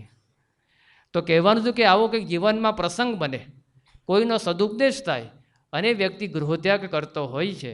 પણ અહીંયા ઘનશ્યામ મહારાજનો ગૃહત્યાગ એ એમને કંઈ ઘરમાં મૂંઝવણ નથી થઈ, ઘરમાં કોઈ એમની પર ખીજાઈ ગયા નથી, કે કોઈએ એમને ગૃહત્યાગ કરવાનો ઉપદેશ પણ આપ્યો નથી. એટલે ઘનશ્યામ મહારાજના ગૃહત્યાગની આ પહેલી વિશેષતા, એક અદ્વિતીય વિશેષતા છે. એ કોઈના ઉપદેશ વગર, ઘરમાં મૂંઝવણ થયા વગર, કે દેવું કે મોંઘવારી વધ્યા વગર, કે મૂંઝાઈ ગયા વગર એ પોતે ગૃહત્યાગ કર્યો છે. એ લોક કલ્યાણ માટે કરેલો છે. આ નીલકંઠ વર્ણિના ગૃહત્યાગની આ પહેલી વિશેષતા એ આપણને દેખાય છે. બીજી વિશેષતા એ છે કે નીલકંઠ વર્ણીએ જે ગૃહત્યાગ કર્યો છે એ કેવળ પોતાના કલ્યાણ માટે નહીં, પણ લોકોના કલ્યાણ માટે કરેલો છે. આજે મુસાફરી જે વ્યક્તિ કરતો હોય છે એના સામાન્ય રીતે 4 પ્રકાર ગણાય છે.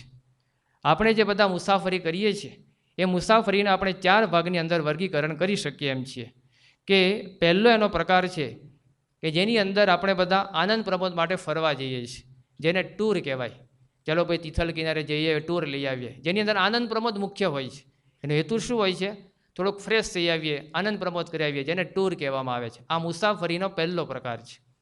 મુસાફરીનો બીજો પ્રકાર કયો છે? કે જેની અંદર જિજ્ઞાસા તત્વ મુખ્ય હોય, જેને પ્રવાસ કહેવાય.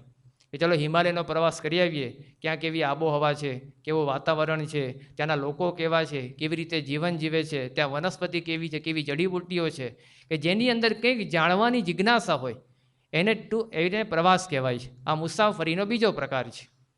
ત્રીજો મુસાફરીનો પ્રકાર કયો છે? કે જેની અંદર ભક્તિ તત્વ મુખ્ય હોય, કંઈક આવી રીતે યાત્રા કરીએ એને યાત્રા કહેવાય. મુસાફરીનો ત્રીજો પ્રકાર, કે બદ્રીનાથની યાત્રાએ જઈ આવીએ, કેદારનાથની યાત્રાએ જઈ આવીએ, જગન્નાથપુરી જઈ આવીએ. આ મુસાફરીનો ત્રીજો પ્રકાર કહેવાય. અને મુસાફરીનો છેલ્લો, ચોથો અને સૌથી શ્રેષ્ઠ પ્રકાર છે જેને વિચરણ કહેવાય, કે જેની અંદર માત્ર અને માત્ર લોકોના કલ્યાણની જ ભાવના હોય, જેમાં કોઈ આનંદ પ્રમોદ ના હોય, જેમાં કોઈ જાણવાની વિશેષ જિજ્ઞાસા પણ ના હોય, કે કંઈ એક પોતાનું કલ્યાણ ના હોય, પણ એક લોકોના કલ્યાણ માટે આવા મહાન પુરુષો એ વિચારતા હોય છે. શંકરાચાર્ય જેમ કીધું, શાંતો મહાંતની વસંતી સંત વસંતવત લોક હિતમ ચરંત, કે આવા મહાન પુરુષો એ લોક કલ્યાણ માટે એ વિચારતા હોય છે. એમની આ મુસાફરી એ ટૂર નથી કહેવાતી, એમની આ મુસાફરી એ પ્રવાસ પણ નથી કહેવાતો, એમની આ મુસાફરી એ યાત્રા પણ નથી કહેવાતી, એમ પણ એમની મુસાફરી આ વિચરણ કહેવાય છે. એટલા માટે નીલકંઠ વર્ણી એ માત્ર પોતાના કલ્યાણ માટે નહીં, પણ લોકોના કલ્યાણ માટે એ રીતે પોતે નીકળ્યા છે. અને એમના વિચરણની આ બીજી વિશેષતાઓ છે. એમને જોયું કે લોકો અજ્ઞાન અવસ્થાની અંદર ફસાયેલા છે. એમને ગૃહત્યાગનો જે દિવસ નક્કી કર્યો એ પણ બહુ વિશિષ્ટ છે. દિવસ કયો છે? આષાઢ સુદ દસમનો દિવસ. એના પછીના બીજા જ દિવસે આષાઢ સુદ એકાદશીનો દિવસ આવે, અને જેમાં ચાતુર્માસની શરૂઆત થાય. આષાઢ સુદ એકાદશી એટલે કે દેવ પોઢી એકાદશી. નીલકંઠ વર્ણીને ખબર હતી કે આ વિશ્વની સમસ્ત પ્રજામાં દેવ તો રહેલા છે, પણ બધાયના અંતરમાં દેવ એ પોઢેલા છે. એ પોઢેલા દેવને જાગૃત કરવા માટે, લોકોનું કલ્યાણ કરવા માટે આ નીલકંઠ વર્ણીએ આ વન વિચરણ કરેલું છે. કે કહેતા લોક કલ્યાણ માટેનું એમના વન વિચરણ છે. પોતાના કલ્યાણ માટે નથી, કોઈ ટૂર માટે નથી, કોઈ પ્રવાસ માટે નથી, કોઈ આનંદ પ્રમોદ માટે નથી. એટલા માટે એમનું આ વિચરણ એ વિચરણ કહેવાય છે. એમના વિચરણની આ બીજી વિશેષતા એ લોક કલ્યાણનો મુખ્ય હેતુ છે. નીલકંઠ વર્ણિના વિચરણની ત્રીજી વિશેષતા કેવી હોય તો કહી શકાય કે જંગલમાં વિચરણ કરવા માટે ગયા છે. કોઈ શહેરમાં નથી ગયા, કોઈ ગામડે નથી ગયા. જો નીલકંઠ વર્ણિએ ધાર્યું હોત તો બદ્રીનાથ કેદારનાથ પાસે અથવા હરિદ્વાર કે ઋષિકેશમાં બેસીને આશ્રમ સ્થાપી દીધો હોત અને બોર્ડ મારી દીધું હોત કે ભાઈ જેને કલ્યાણ જોઈતું અહીંયા આવી શકે છે અને અહીંયા કલ્યાણનું સદા વ્રત ખુલ્લું છે. પણ નીલકંઠ વર્ણિએ એવું નથી કર્યું. એ જંગલમાં વન વિચરણ કરવા ગયા છે. સામેથી અસહ્ય ઠંડી વેઠી છે, ભયંકર ગરમી અને તાપમાં ગયા છે, ઉઘડતા શરીરે ગયા છે, સખત અને સતત હાડમારીઓ વેઠી છે, મુશ્કેલી પારાવાર હતી, વિઘ્નોની વણથંભી વંઝાર હતી. એમાં નીલકંઠ વર્ણિ એ વિચરણ કરવા ગયા છે કે ત્યાં જંગલમાં વિચર્યા છે. આવા અસંખ્ય કષ્ટો, અનંત મુશ્કેલીઓ એમને સામેથી લીધી છે. ભૂખ, તરસ, તાળ તડકોના દુઃખો તો બહુ સામાન્ય થઈ ગયા હતા એમને માટે, અને એટલા માટે જ એ નીલકંઠ કહેવાય છે. આપણા શાસ્ત્રોની અંદર ભગવાન શંકર મહાદેવને નીલકંઠ તરીકે ઓળખવામાં આવે છે. કેમ કે જ્યારે દેવો અને દાનવો વચ્ચે યુદ્ધ થયું ત્યારે એમાં સૌથી પહેલું ઝેર નીકળ્યું. હવે નીકળેલી વસ્તુ તો લેવી જ પડે, પણ ઝેર કોણ પીવે? દેવો અને દાનવે બંને વિચાર કર્યો કે આપણા બેમાંથી કોઈ આ ઝેરને પચાવી શકે એમ નથી, કારણ કે એમ લોકોને અમૃત મેળવવું હતું. એટલે વિચાર કર્યો કે ભાઈ આપણે કોની પાસે જઈએ? અને તરત ભોળાનાથ યાદ આવ્યા. તરત જ રીઝા જાય. આશુતોષ ભગવાન શંકરનું બીજું નામ છે, આશુતોષ હતી, કે જલ્દીથી પ્રસન્ન થઈ જાય. એટલે ભગવાન પાસે જઈ આ દેવો અને દાનવે કીધું કે ભગવાન આ ઝેર નીકળ્યું છે, તમે અંગીકાર કરો. અને એ વખતે ભગવાન શંકરે ઝેર ઘટઘટાયું, પણ એમને પણ ખબર કે ઝેર બહુ કાતિલ છે એટલે પેટમાં ના ઉતાર્યું, પણ ગળાની અંદર રાખી મૂક્યું. એટલે એમનો કંઠ એ નીલ કહેતા કાળો થઈ ગયો અને એમનું નામ નીલકંઠ પડ્યું. અહીંયા ઘનશ્યામ મહારાજ પણ વન વિચરણમાં જંગલમાં નીકળ્યા છે. એમને પણ સતત એ તાડ અને તડકો સહન કરવાના છે, ભૂખ અને તરસ એ પણ સહન કરવાના છે, લોકો તરફથી આવતી મુશ્કેલી, વિઘ્નો, ડરામણી ને બિયામણા એવા દ્રશ્યો પણ એમને સતત સતાવવાના છે. આવા ઝેર એમને પડે પણ પચાવવાના હતા, એટલા માટે એમને નીલકંઠ કહેવાયા. ભગવાન શંકરે તો એકવાર ઝેર પીધું, પણ અહીંયા નીલકંઠ વર્ણિને તો પડે પડ, દિવસે દિવસે, ક્ષણે ક્ષણે આવા ઝેર પીવાના હતા. એટલા માટે એ નીલકંઠના નામથી ઓળખવા લાગ્યા. એમના વિચરણની આ ત્રીજી વિશેષતા હતી કે પોતે જંગલમાં વન વિચરણ કરવા માટે નીકળ્યા છે. ઘનશ્યામના ગૃહત્યાગની ચોથી વિશેષતા હતી કે નાની ઉંમરે ગૃહત્યાગ કરેલો છે. એ બહુ જ અદ્ભુત છે. માત્ર 11 વર્ષની ઉંમરે સમસ્ત વિશ્વના ઇતિહાસમાં અત્યાર સુધી કોઈએ પણ આવી રીતે ગૃહત્યાગ કર્યો હોય એવો પ્રસંગ પૂર્વે ક્યારેય પણ બનેલો નથી. ગૃહત્યાગ કરનારા ભારતના ઘણા બધા મહાન પુરુષો છે. જેમ મહાવીર સ્વામીએ ગૃહત્યાગ કર્યો, પરંતુ લગભગ 26 વર્ષની ઉંમરે. એવી રીતે ગૌતમ બુદ્ધે પણ ગૃહત્યાગ કર્યો 24 વર્ષની ઉંમરે. એમના ગૃહત્યાગ, એમના મહાભિનિષ્ક્રમણ એ ઇતિહાસમાં પ્રસિદ્ધ છે. પરંતુ નીલકંઠ વર્ણિનું આ ગૃહત્યાગ એ સૌથી અદ્વિતીય એટલા માટે છે કે આટલી 11 વર્ષની નાની ઉંમરે પૂર્વે કોઈએ પણ આવી રીતે ઘરનો ત્યાગ કર્યો નથી લોક કલ્યાણ માટે. એટલા માટે એમના વિચરણની આ ચોથી વિશેષતા છે કે આટલી નાની ઉંમરે એમણે ગૃહત્યાગ કર્યો. એમના વિચરણની પાંચમી વિશેષતા છે કે પોતે વિચરણ કરવા નીકળ્યા છે, એકલા નીકળેલા છે. આ બહુ અદ્ભુત વસ્તુ છે. એમના વિચરણની અદ્વિતીય વિશેષતા છે, કારણ કે માણસ માટે એવું કહેવાય છે એને એકલવાયું રહેવું ગમતું નથી. માણસના જીવનમાં એ એકલો નથી રહી શકતો, એ સમાજની વચ્ચે જ એને રહેવું ગમે છે. અને એકલો રહે તરત કંટાળી જાય છે. એક દિવસ પણ એને વરસ જેવું લાગે છે. એકલા ક્યારેક રહી જજો. એકલા આપણને સભામાં પણ આવું ગમતું નથી. કોઈનો સંગાત તો જરા વધારે મજા આવે. કોઈક જગ્યાએ એવી સેવા આવી પડે અને બધા જે વખતે ખાઈ પીને સૂઈ ગયા હોય અને તમારી એકલી જ જો સેવા કરવાની તો આપણી સેવામાં બહુ ચિત્ત નહીં ચોંટે. હારે એકલો જ છું. માણસને એકલી જ સેવા કરવી પણ ગમતી નથી, એકલા નીકળવું પણ ગમતું નથી, એકલા સભામાં આવવું હોય તો પણ ગમતું નથી, એકલા સભા ચલાવવાની હોય, કોઈ જ આવ્યું ના હોય તો પણ સભામાં ગમતું નથી. માણસ એકલો રહી શકતો નથી. નીલકંઠ વર્ણિ એ એકલા નીકળ્યા છે. આ એમના વિચરણની પાંચમી વિશેષતા છે. ક્યારે વ્યક્તિ એકલો નીકળી શકે? એમના જીવનમાં એક દ્રઢ સંકલ્પ હતો કે પોતે જે કાર્ય કરવા માટે નીકળ્યા છે એ કામ 100% સાચું છે, 100% શ્રેષ્ઠ છે અને સાચું આવું શ્રેષ્ઠ કામ છે. અડગ સંકલ્પ છે, નિશ્ચિત ધ્યેય છે, અડગ ધ્યેય નિષ્ઠા છે. એટલે નીલકંઠ વર્ણિ પોતે એકલા નીકળ્યા છે. માણસના જીવનની ઘણી બધી ખૂબી અને ખામીઓ છે. એમાં એક ખામી એવી કહેવાય છે કે દેખાદેખીથી જીવનારો છે. એ જે કાંઈ શર્ટ પહેરશે પણ બીજાને ગમશે ને એના આધારે પહેરશે. આપણે આપણી પસંદગીનો આધાર છે ને બીજા પર છોડેલો છે. મારે કેવા વાળ કપાવવા એ મને ગમે છે રીતે નહીં, પણ મારા મિત્રો મને કઈ રીતે જોશે એ રીતે આપણે હેરસ્ટાઈલ રાખીશું. મારો ટી શર્ટ કે શર્ટનો રંગ કેવો રાખવો એની પસંદગી આપણા મિત્રો પર આપણે છોડેલી હોય છે. આજે કયા રંગનું પેન્ટ પહેરવું એ આપણે આપણા મિત્રો પર છોડેલું હોય છે. આપણે દેખાદેખીથી જીવીએ છીએ. નીતિ શતકની પંચતંત્રની અંદર કહેવામાં આવી છે કે લોક કેવો છે, ગતાનુગતિકો લોક ન લોક પારમાર્થિક, કે આ ગાડરિયા પ્રવાહની જેમ ચાલનારો, જેમ ઘેટું હોય 100 ઘેટાનું ટોળું જતું હોય, એમાં એક ઘેટું ખાડામાં પડે તો બાકી 99 ખાડામાં પડે. એને શું કહેવાય? ગતાનુગતિક, એકની પાછળ ચાલનારો. આ લોક ગતાનુગતિક છે. માણસ માટે એ સતત આવું કહેવાય છે કે સતત એ દેખાદેખીથી જીવનારો છે, ગાડરિયા પ્રવાહમાં ભળનારો છે.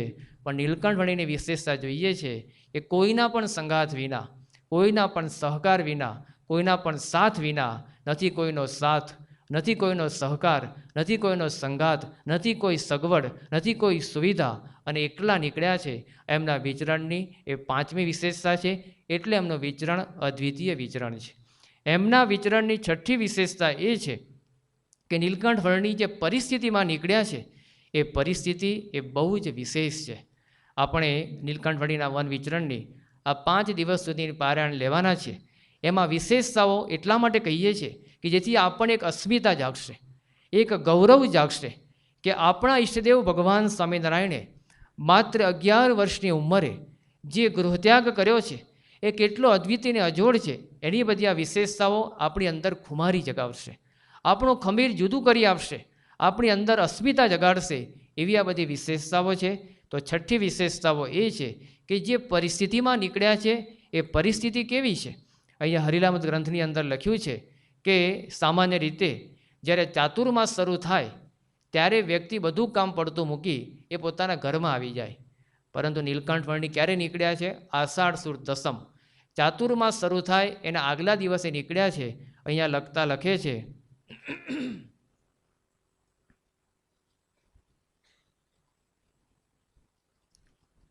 જ્યારે ચોમાસું જગતમાં થાય, ત્યારે જન પર ગામ ન જાય. જાય વેપારી પરદેશ જેહ, આવે ઘેર ચોમાસે તો એહ. રાજા જીતવા જાય વિદેશ, વસે ચોમાસે આવી સ્વદેશ. જોગી પણ જ્યારે ચાતુર્માસ, વસે એક સ્થળે સ્થિરવાસ. નીલકંઠવર્ણીના વિચરણની આ 6ઠ્ઠી વિશેષતા છે કે જે પરિસ્થિતિમાં નીકળ્યા છે એ પરિસ્થિતિ એ કોઈ જુદી છે. જ્યારે ચોમાસું શરૂ થાય એ 4 મહિનાનું ચોમાસું ગણાય છે. આષાઢ સુદ એકાદશીથી ચાતુર્માસ શરૂ થાય, કાર્તિક સુદ એકાદશી હોય છે. પરંતુ આથી આ 250-250 વર્ષ પહેલાં પરિસ્થિતિ કેવી થતી કે વખતે કોઈ વાહન વ્યવહારની સગવડ નહોતી. નદી દાળા છલકાઈ ગયા હોય, એના ઉપર બ્રિજ ઉપર જઈને જવાની કોઈ વ્યવસ્થા નહોતી. એવા સંજોગોમાં જ્યારે બધા વ્યક્તિઓ ચોમાસું શરૂ થાય ત્યારે ઘરે આવી જાય. અહીંયા લખે છે કે રાજા જીતવા જાય વિદેશ, પણ વસે ચોમાસે આવી સ્વદેશ. રાજા કોઈ પ્રદેશ ઉપર ચઢાઈ કરવા માટે જાય, પણ જ્યારે ચોમાસું થઈ જાય તરત પોતાના દેશમાં પાછો આવી જાય. વેપારી પણ વેપાર કરવા માટે દેશ પરદેશ જાય, પણ જ્યારે ચોમાસું થઈ જાય ત્યારે પોતાના દેશમાં પાછો આવી જાય. એ જ રીતે જોગી પણ, સંન્યાસીઓ પણ વિચરણ કરતા હોય, પણ જ્યારે ચાતુર્માસ શરૂ થાય ત્યારે એ લોકો પણ નથી ગણકા હવે ચાતુર્માસ અહીંયા ગાળવાના છે, કહેતા એક ઠેકાણે એક મઠમાં કે આશ્રમની અંદર નિવાસ કરી જાય. પણ નીલકંઠવર્ણી અહીં પરિસ્થિતિની સામે નીકળ્યા છે.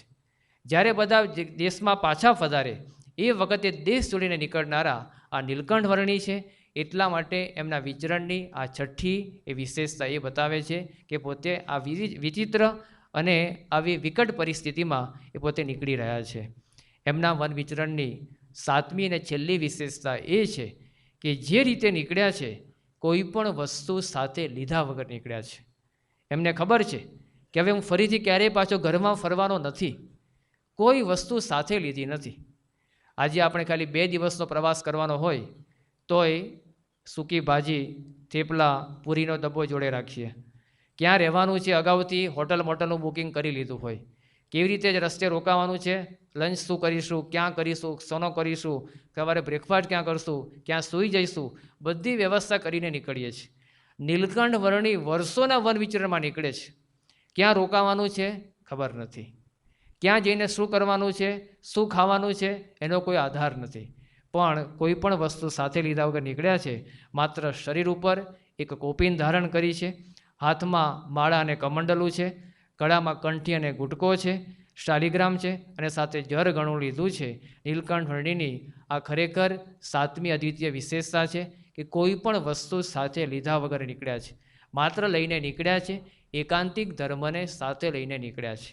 એમને જે વસ્તુ સાથે લીધી છે એ વસ્તુ એકાંતિક ધર્મના પ્રતીક રૂપે છે.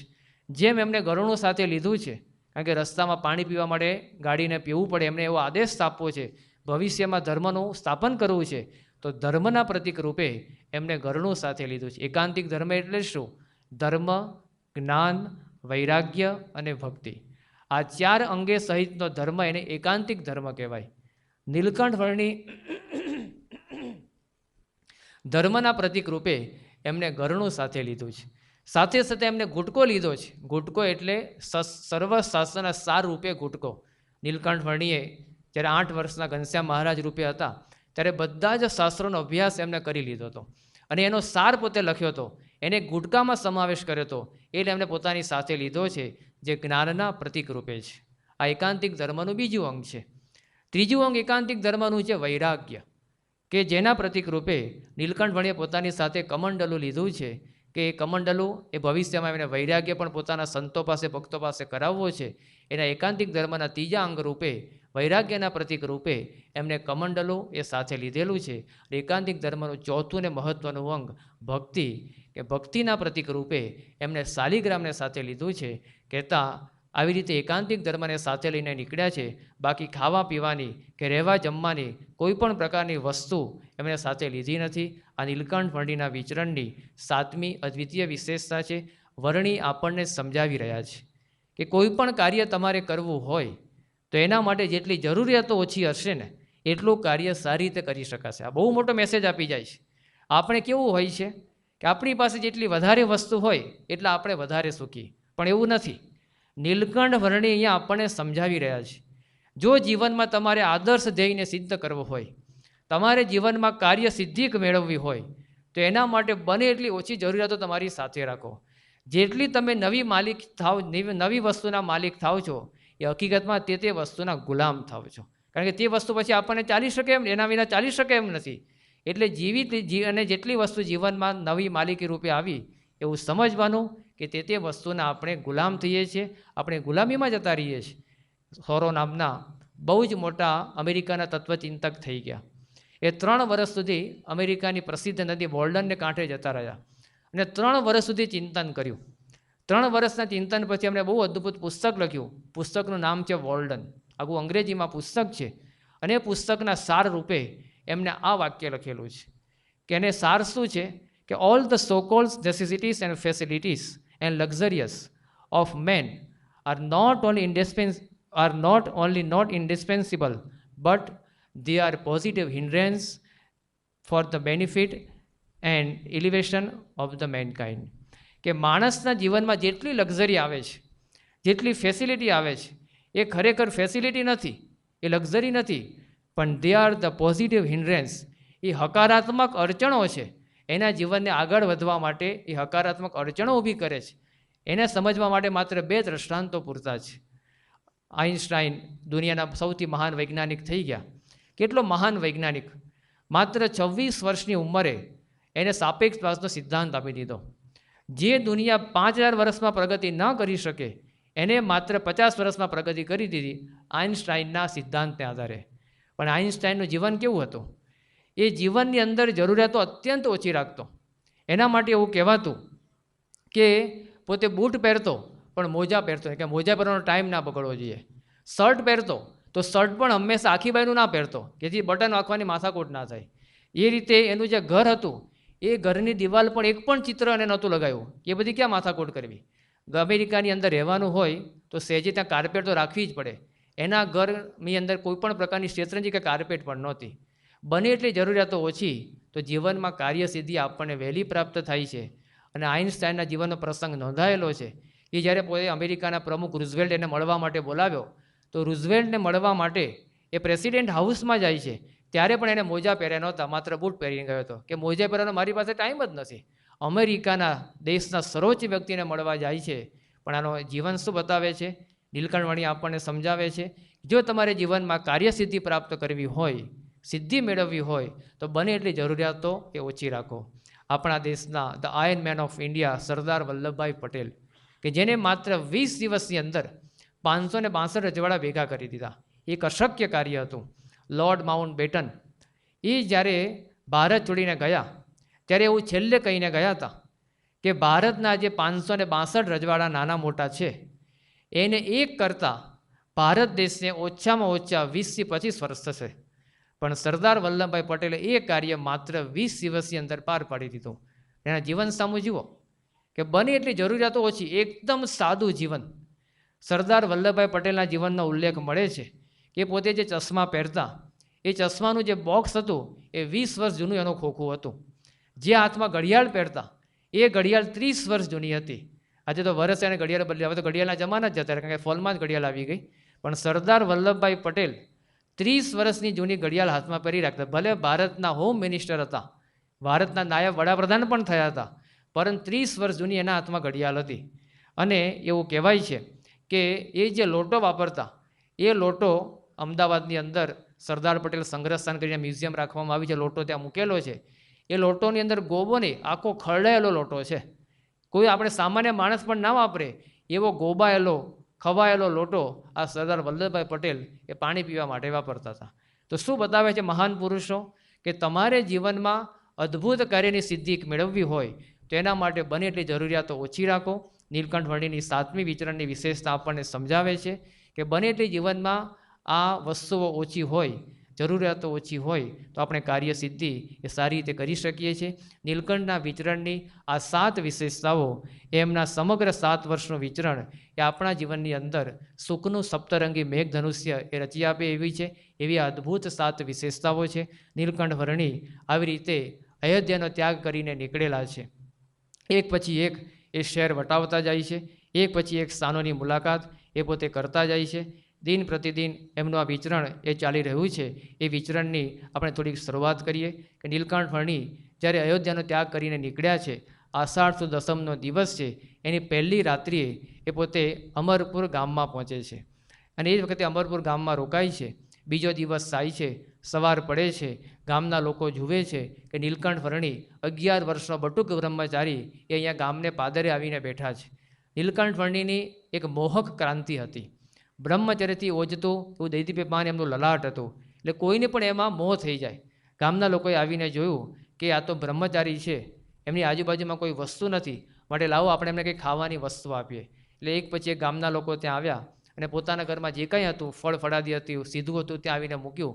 નીલકંઠ વર્ણી એમાંથી થોડુંક અંગીકાર કર્યો અને ગામના લોકોને કીધું કે તમે હવે આમાંથી બધું પાછું લઈ જાઓ. ત્યારે ગામનામાંથી કેટલાક આગેવાનો એમને કીધું કે વર્ણી, સાંજ માટે તમે થોડીક વસ્તુઓ રાખો. ત્યારે નીલકંઠ વર્ણી એક અદ્ભુત જવાબ આપે છે. નીલકંઠ વર્ણી કહે છે કે જો સાંજનો કે સવારનો વિચાર કર્યો હોત તો ગૃહત્યાગ શું કરવા કરત? માટે અમારે ત્યાગીને તો અજગર વૃત્તિ અને આકાશ વૃત્તિ જોઈએ. કે જેમ આકાશનું અમારું છત્ર છે અને અજગર વૃત્તિ, કે એકવાર અજગરે ખોરાક લીધો પછી બીજો ગમે એટલો ખોરાક હોય એને અડતો નથી, એમ અમે પણ ત્યાગી છીએ, ત્યાગીનો વેશ લઈને નીકળ્યા છે, એટલે અમારે પણ અજગર વૃત્તિ રાખવી છે અને આકાશ વૃત્તિ છે, તમે બધું પાછું લઈ જાઓ. પ્રથમ દિવસે જ ગામના લોકોને એમની એક સહજ વૈરાગ્ય વૃત્તિનો ત્યાં પરિચય થાય છે. ત્યાંથી નીલકંઠ વર્ણી લોધેશ્વર ગામમાં જાય છે. ત્યાં લોધેશ્વર ગામમાં મહાદેવનું મંદિર છે કે જેના શિવલિંગની સ્થાપના યુધિષ્ઠિર રાજાએ કરી એવો ઇતિહાસમાં કહેવાય છે. આપણે આ વિચરણને માણવાના છીએ. ભારતના બધા પવિત્ર સ્થાનોનો ઇતિહાસ પણ સાથે સાથે જોતા જઈશું, જેથી આપણને ખ્યાલ આવે કે નીલકંઠ વર્ણીએ વગર નકશાએ આજથી 200 વર્ષ પહેલાં કેવું અદ્ભુત વિચરણ કર્યું હશે કે જેટલા પ્રસાદીના સ્થાનો છે, દરેક સ્થાનોએ એની મુલાકાત એમને લીધેલી છે. લોધેશ્વરથી આગળ નીલકંઠ વર્ણી જેતપુર, ફતેપુર અને ખેરીલાપુર નામના ગામોને વટાવીને એક વિશાળ સરોવર પાસે પહોંચે છે. એ સરોવર અને સુંદર સ્થાન છે નૈમિષારણ્ય સરોવર અને ક્ષેત્ર, જેનો ભાગવતની અંદર પણ સુંદર ઉલ્લેખ છે કે જ્યારે ઋષિમુનિએ ભગવાનને વિનંતી કરી કે અમને કોઈ એવું પવિત્ર સ્થાન બતાવો કે જ્યાં જઈને એકાગ્ર મને સ્થિર દ્રષ્ટિએ અમે આપણી તપ અને સાધના કરી શકીએ, ત્યારે ભગવાને કીધું કે આ મારું સુદર્શન ચક્ર છે, એ જ્યાં જઈને અટકે ત્યાં તમે જજો. એ સુદર્શન ચક્ર એની ધારા એ જ્યાં બુઠ્ઠી થાય એની ધારા એટલે કે એની નેમી એ જ્યાં જઈને બુઠ્ઠી થઈ એ આ ક્ષેત્રમાં પડી. નેમી એટલે આ ધારા એની આર ચક્રની એ ત્યાં બુઠ્ઠી થઈ અને આ નમીસરના ક્ષેત્ર થયું. ઋષિમુનિએ ત્યાં તપ કર્યું. આવા પવિત્ર સ્થાનમાં પણ નીલકંઠ વર્ણી જાય છે. ત્યાંથી સહેજાપુરમાં જાય છે, ત્યાંથી બરેલીપુરમાં જાય છે, ત્યાંથી બહાદુરપુર એ નામના ગામની અંદર જાય છે. આ બહાદુરપુરમાં એક દિવસ નીલકંઠ વર્ણી રોકાય છે અને ત્યાં નીલકંઠ વર્ણીને સૌ પ્રથમ વખત ગંગા નદીનો કિનારો એ ત્યાં પ્રાપ્ત થાય છે. નીલકંઠ વર્ણીના વિચરણમાં સૌથી પહેલું ગંગાનું મિલન આ બહાદુરપુરમાં થાય છે. ત્યાં નીલકંઠ વર્ણીને જોઈને જ ગંગા નદી આનંદમાં આવી જાય છે. પણ નીલકંઠ વર્ણી એને વરદાન આપે છે અને કહે છે કે હું તને સદાય મારી પાસે રાખીશ. નીલકંઠ વર્ણીએ વન વિચરણમાં જેને જેને વરદાન આપેલા છે એ પ્રમાણે જ એમણે ભવિષ્યમાં એ કાર્ય કરેલું છે. એ આપણે સમગ્ર 5 દિવસ સુધી જોવાના છીએ. ગંગા નદીને વરદાન આપ્યું કે હું તને સદાય મારી પાસે રાખીશ. નીલકંઠ વર્ણીને ખ્યાલ હતો કે ભવિષ્યમાં ગુજરાતમાં ગઢડાની અંદર હું રોકાવાનો છું, ત્યાં રહીને બધું કાર્ય કરવાનો છું. તો ગઢડાની અંદર એ ગંગા નદી લાવી અને જે ગેલો નદી હતી એનું નામ ઉન્મત્ત ગંગા થયું. મહારાજે ત્યાં ગેલા નદીનું તીર્થત્વ આપતા કીધું જેમ ગંગાની પવિત્રતા છે એવી જ આ ગેલા નદીની પવિત્રતા છે. ગંગાને આપેલું વરદાન એ મહારાજે પછી એમના ભવિષ્યના કાર્ય દરમિયાન પણ બતાવ્યું. એનો પણ આપણને એ ખ્યાલ આવે છે. ત્યાર પછી એક પ્રદેશો વટાવતા નીલકંઠ વર્ણી હરિદ્વારમાં પહોંચે છે. હરિદ્વારમાં સાક્ષાત શિવજી અને પાર્વતીજી બ્રાહ્મણના વેશે એમની સેવા કરવા માટે પણ ત્યાં આવે છે. હરિદ્વારથી નીલકંઠ વર્ણી તપોવન પહોંચે છે. તપોવન એ તપોભૂમિ છે, જ્યાં ધ્રુવજીએ તપ કર્યું હતું એવો પણ ઉલ્લેખ મળે છે. ત્યાંથી લક્ષ્મણ ઝૂલા જાય છે. લક્ષ્મણ ઝૂલાની અંદર નીલકંઠ વર્ણી જાય છે એને ત્યાં લગભગ 7 દિવસ સુધી રોકાય છે. આ લક્ષ્મણ ઝૂલા જ્યાં રામચંદ્ર ભગવાનના ભાઈ લક્ષ્મણજી એમને 12 વર્ષ સુધી ત્યાં તપ કર્યું હતું એટલે આ લક્ષ્મણ ઝૂલા કહેવાય છે. એ દિવસે શ્રાવણીનો દિવસ છે. આજનો પણ શ્રાવણીનો દિવસ અને એ વખતે નીલકંઠ વર્ણીએ ત્યાં લક્ષ્મણ ઝૂલા પાસે જનોઈ બદલી અને મહારાજે પણ કીધું કે અમે સામવેદી બ્રાહ્મણો છીએ, એ પરંપરા અનુસાર સંતોએ પણ આજે જનોઈ બદલેલી છે. તો નીલકંઠ વર્ણી લક્ષ્મણ ઝૂલાથી ત્યાં જનોઈ બદલી પછી બદ્રીનાથને રસ્તે એ પોતે આગળ વધે છે.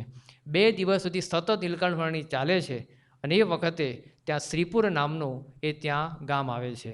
શ્રીપુર ગામની અંદર નીલકંઠ વર્ણી જ્યારે પહોંચે છે ત્યારે સાંજનો સમય થઈ ચૂક્યો છે અને એનું બહુ જ સુંદર વર્ણન અહીંયા એ લખે છે કે નીલકંઠ વર્ણી જ્યારે શ્રીપુર ગામની અંદર પહોંચે છે ત્યારે કેવો સમય છે. આવ્યું જતા શ્રીપુર નામ ગામ, આદિત્ય અસ્તંગત એ 58, સમીપ દીઠો મઠ એક સારો, ત્યાં ઓટલે આવી કર્યો ઉતારો.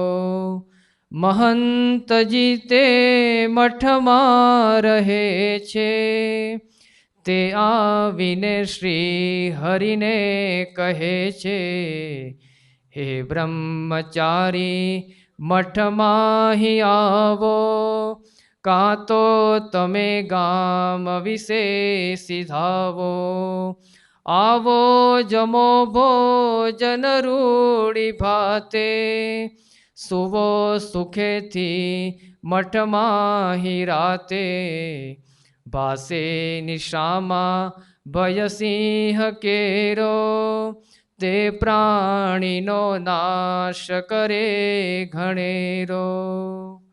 નીલકંઠ વર્ણી અહીંયા બદ્રીનાથને રસ્તે આગળ વધે છે અને એ રસ્તે શ્રીપુર નામનું ગામ આવે છે. સાંજનો સમય છે. અહીંયા લખીએ છે આદિત્ય અસ્તંગત એ 58. આદિત્ય એટલે સૂર્ય. સૂર્યાસ્તનો સમય થયો છે અને એ વખતે નીલકંઠ વર્ણી આ શ્રીપુર ગામને પાદરે આવીને બેસે છે. એની બાજુમાં બહુ જ મોટો મઠ છે.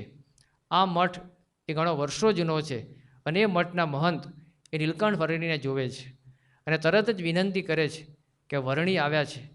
સમગ્ર વન વિચરણમાં આપણને નીલકંઠ વર્ણીનું એક આકર્ષણ દેખાશે કે જે ગામની અંદર ગયા છે ત્યાં પ્રથમ જ દર્શને એ પછી ગામ લોકો હોય, સાધુ સંતો હોય, રાજા હોય, સંન્યાસી હોય કે કોઈ પણ હોય, બધા જ નીલકંઠવર્ણીના પ્રથમ દર્શને જ એમના પગમાં પડી જાય એવી એક મોહક અને આકર્ષક ક્રાંતિ આ નીલકંઠવર્ણીની હતી.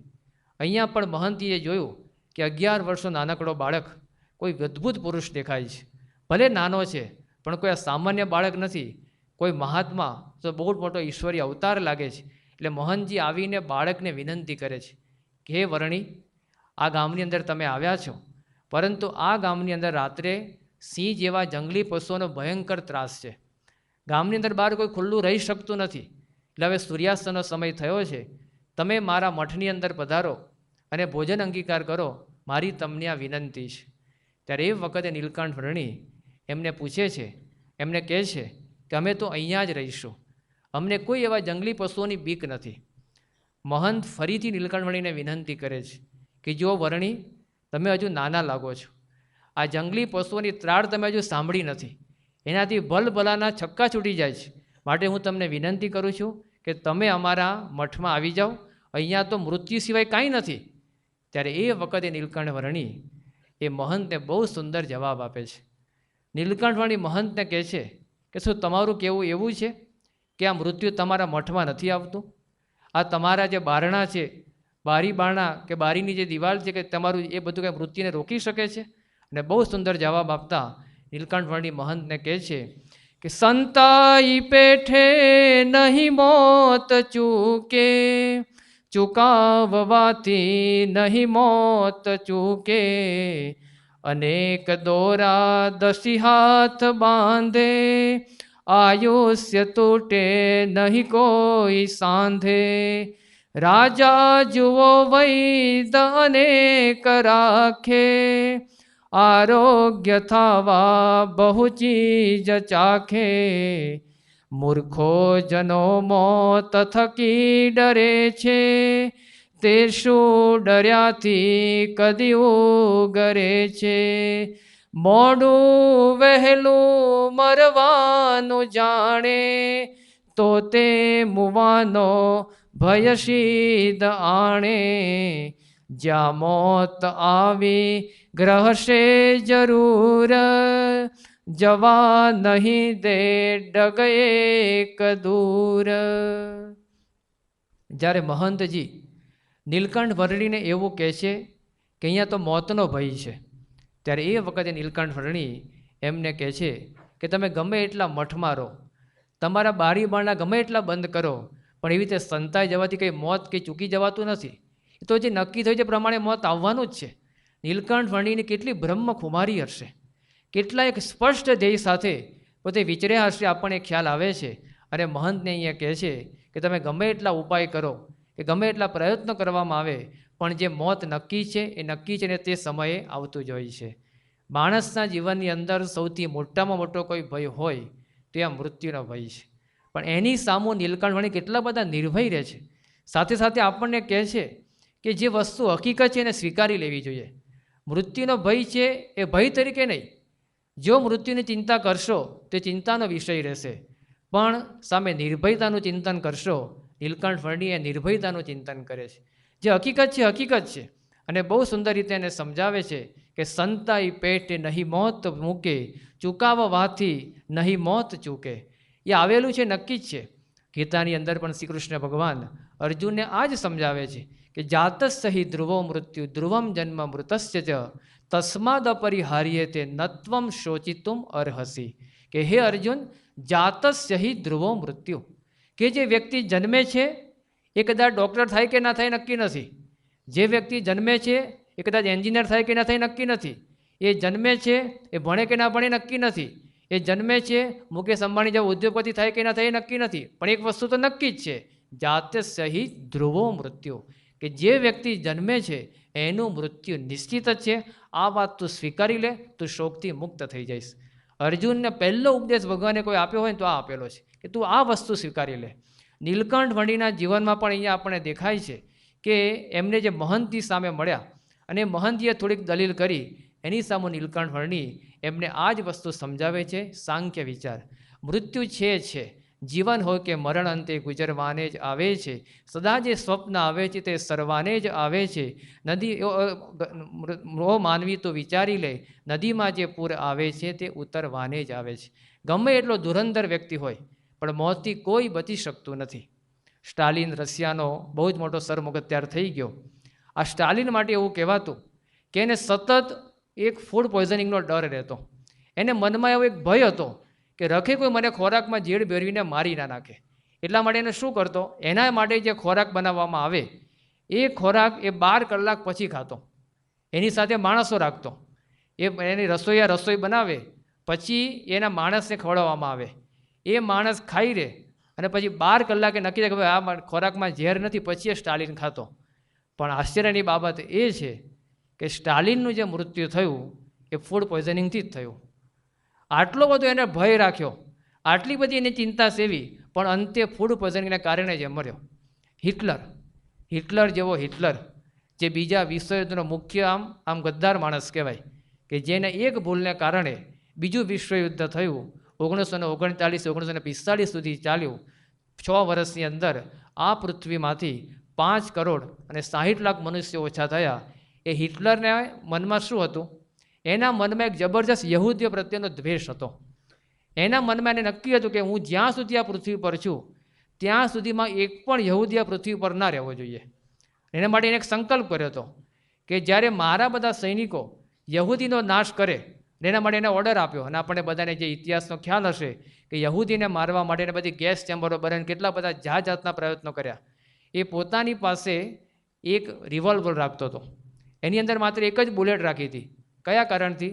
એના મનમાં એવું હતું કે આ પૃથ્વીનો જ્યારે છેલ્લો યહૂદી હશે ને એને હું આ રિવોલ્વરથી મારીશ. એના માટે એક જ બુલેટ રાખી, છેલ્લોને હું મારીશ, બાકી બધા મારા સૈન્યમાં એને મારે. પણ આશ્ચર્યની બાબત એ છે કે જે યહૂદીને મારવા માટે એને પોતાની પાસે જે રિવોલ્વરની અંદર એક જ બુલેટ રાખી હતી, એ બુલેટથી યહૂદી તો મર્યો કે ના મર્યો ખબર નથી, પણ એનાથી એ જ બુલેટથી એને પોતે જ આપઘાત કરીને મરવું પડ્યું. આ આશ્ચર્ય છે. ગમે એટલા આપણે મોતને સંતાડવાના પ્રયત્નો કરીએ, પણ નીલકંઠ વર્ણી સમજાવે છે, સંતાઈ પેટે નહીં મોત મૂકે, ચૂકાવવાથી નહીં તે મોત ચૂકે. ગમે એટલા પ્રયત્ન કરશો, મોત આવવાનું છે, એ આવવાનું છે. અકબર જેવો અકબર ભારતમાં આટલા બધા વર્ષોથી રાજ કર્યો, પણ અકબરની પણ ક્યારે કબર થઈ ગઈ ને આપણને ખબર નથી. અકબરની ક્યારે કબર થઈ ગઈ આપણને ખબર નથી પડી. એમ આપણું પણ ગમે ત્યારે થવાનું છે, નક્કી જ છે. કેટલા બધા વારામીર જેવા પ્રયત્નો કર્યા. નાગાર્જુન નામનો રસાયણશાસ્ત્રી સાઉથ ઇન્ડિયામાં થઈ ગયો. એને આ રીતે એક અમૃત વિદ્યા શોધી હતી, પરંતુ એનું પણ મૃત્યુ થઈ ચૂકેલું છે. ગમે એટલા પ્રયત્ન કરો, સિકંદર જેવો સિકંદર, અડધા વિશ્વનો સમ્રાટ, એને પણ મોતે બાકી રાખ્યું નથી. યાદ રખ કે સિકંદર કે હૌસલે જો હાલી થે, જબ તક કયા વો દુનિયા સે દોનો હાથ ખાલી થે, અतना हो आली हो सबको लौट जाना है, मुफलिस और सिकंदर का कब्र ही ठिकाना है, कल तक जो फिरते थे शानो अपनी शौकत पर, शम्मा नहीं तक जलते आज उनकी दुर्बत पर. સિકંદર માટે લખાયું છે, યાદ રખ સિકંદર કે હૌસલે જો હાલી થે. સિકંદર જ્યારે દુનિયામાંથી ગયો ત્યારે બંને હાથે ખાલી જ ગયો હતો. અને શમ્મા તક નહીં જલતે આજ ઉનકી દુર્બત પર. ગઈકાલ સુધી તો જેની વિજય પતાકાઓ આખી દુનિયામાં લહેરાતી હતી, પણ શમ્મા તક નહીં જલતી આજ ઉનકી દુર્બત પર. એની કબર ઉપર આજે એક નાનકડો દીવોય બળતો નથી. અદના હો આલી હો સબકો લૌટ જાના હે, મુફલિસ ઓર સિકંદર કા કબ્ર હી ઠિકાના હે. ગમે તેવો તવંગર હોય કે ગમે તેવો ગરીબ હોય, એનું અંતે તો આ કબ્રસ્તાન સિવાય કોઈ સ્થાન નથી. એટલા માટે આ મૃત્યુ એ નક્કી વસ્તુ છે. એક વસ્તુ નક્કી છે કે આ દુનિયાની અંદર સૌથી કોઈ નિશ્ચિતમાં નિશ્ચિત વસ્તુ હોય તો શું છે? એ મૃત્યુ છે. આવવાનું છે, નક્કી જ છે. અને અનિશ્ચિતમાં અનિશ્ચિત વસ્તુઓ તો કઈ છે? એ પણ મૃત્યુ જ છે. આવવાનું છે, નક્કી છે, પણ ક્યારે આવવાનું છે, કેટલા વાગે આવવાનું છે, કોની સાથે આવવાનું છે, એ કાંઈ ખબર નથી. નિશ્ચિતમાં નિશ્ચિત પણ એ છે, અનિશ્ચિતમાં અનિશ્ચિત પણ વસ્તુ આ મૃત્યુ જ છે. એને સ્વીકારી લેવું જોઈએ. એ ચિંતાનો વિષય નથી, એ ચિંતનનો વિષય છે. નીલકંઠ વર્ણી મોહનજીને આ વસ્તુ સમજાવી રહ્યા છે કે મૃત્યુને ચિંતા કરવાની ના હોય, એનું ચિંતન કરો, નિર્ભયતાથી એનું ચિંતન કરો તો વસ્તુ જાય. આ જ આ ઉપદેશ આપે છે. પણ જે પરિસ્થિતિ તો થઈ, રાતનો સમય થયો, ગામવાસીઓ બધા ઘરમાં પુરાઈ ગયા, મોહનજી પણ પોતાના આશ્રમમાં પુરાઈ ગયા, અને નીલકંઠ વર્ણી આ રાત્રે આ વડને ઓટલે બેઠા છે. અને ખરેખર પ્રસંગ બન્યો કે અડધી રાત થઈ ત્યાં મોટી ત્રાડ નાખતો સિંહ આવે છે. ત્રાડ સંભળાઈ ગામવાસીઓ જાગી ગયા, મહંતજી પણ મઠમાંથી જાગી ગયા અને એમને જોયું. પહેલી ચિંતા એને નીલકંઠ વર્ણિની થઈ કે આપણે તો બરાબર, પણ પેલા વર્ણિનું શું થશે? તરત જ બારણું તો ખોલે એવી પરિસ્થિતિ નહોતી, એટલે બારી ખોલી. નીલકંઠ વર્ણિ તો ધ્યાનસ્થ મુદ્રામાં હતા. એવી રીતે મોટી મોટી છલાંગ પડતો માણસની ગંધ પારખી ગયેલો સિંહ નીલકંઠ વર્ણિની પાસે આવે છે. પણ જ્યાં નીલકંઠ વર્ણિની પાસે આવે છે ત્યાં એ સિંહ એકદમ શાંત થઈ જાય છે. વર્ણિની પાસે પગમાં પડી જાય છે. નીલકંઠ વર્ણિ એના મસ્તક પર હાથ મૂકે છે અને ત્યાં વર્ણિ સિંહને સમજાવે છે. એ શાંત થયેલો સિંહ ત્યાં થોડીક વાર બેસી રહે છે. થોડું પ્રભાત થયું અને આ દ્રશ્ય પેલા બારીમાંથી જોતા મહંત એના શિષ્યો જુએ છે.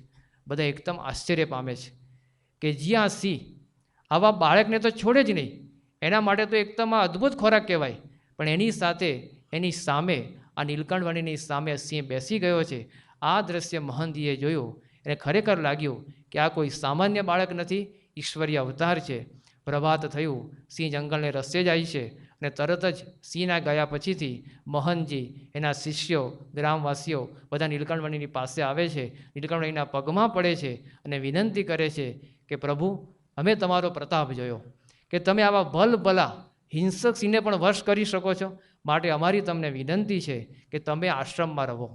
આ મઠના મહંત પણ તમે, હું પોતે મહંત, પણ હવે મહંત હું નહીં પણ મહંત તમે. હું તમારો શિષ્ય થઈને રહીશ. આ બધા મારા શિષ્યો પણ તમારા દાસ થઈને રહેશે. ગ્રામવાસી પણ તમારી પૂજા કરશે. અને સાથે સાથે આ જે મઠ છે એ અમારો કમલેશ્વર મઠ છે કે જેની વર્ષની ₹1,00,000 આવક છે. એ વખતના જમાનામાં આજથી આ પ્રસંગ બને છે. ઈસવીસન 1792 સાલનો, આજથી લગભગ 220 વર્ષ પહેલાંનો પ્રસંગ છે. એ જમાનામાં ₹1,00,000 વાર્ષિક આવકનો મઠ કેટલો દીકતો દાખતો હશે. આ ખરેખર સત્ય હકીકત છે, ખોટું નથી.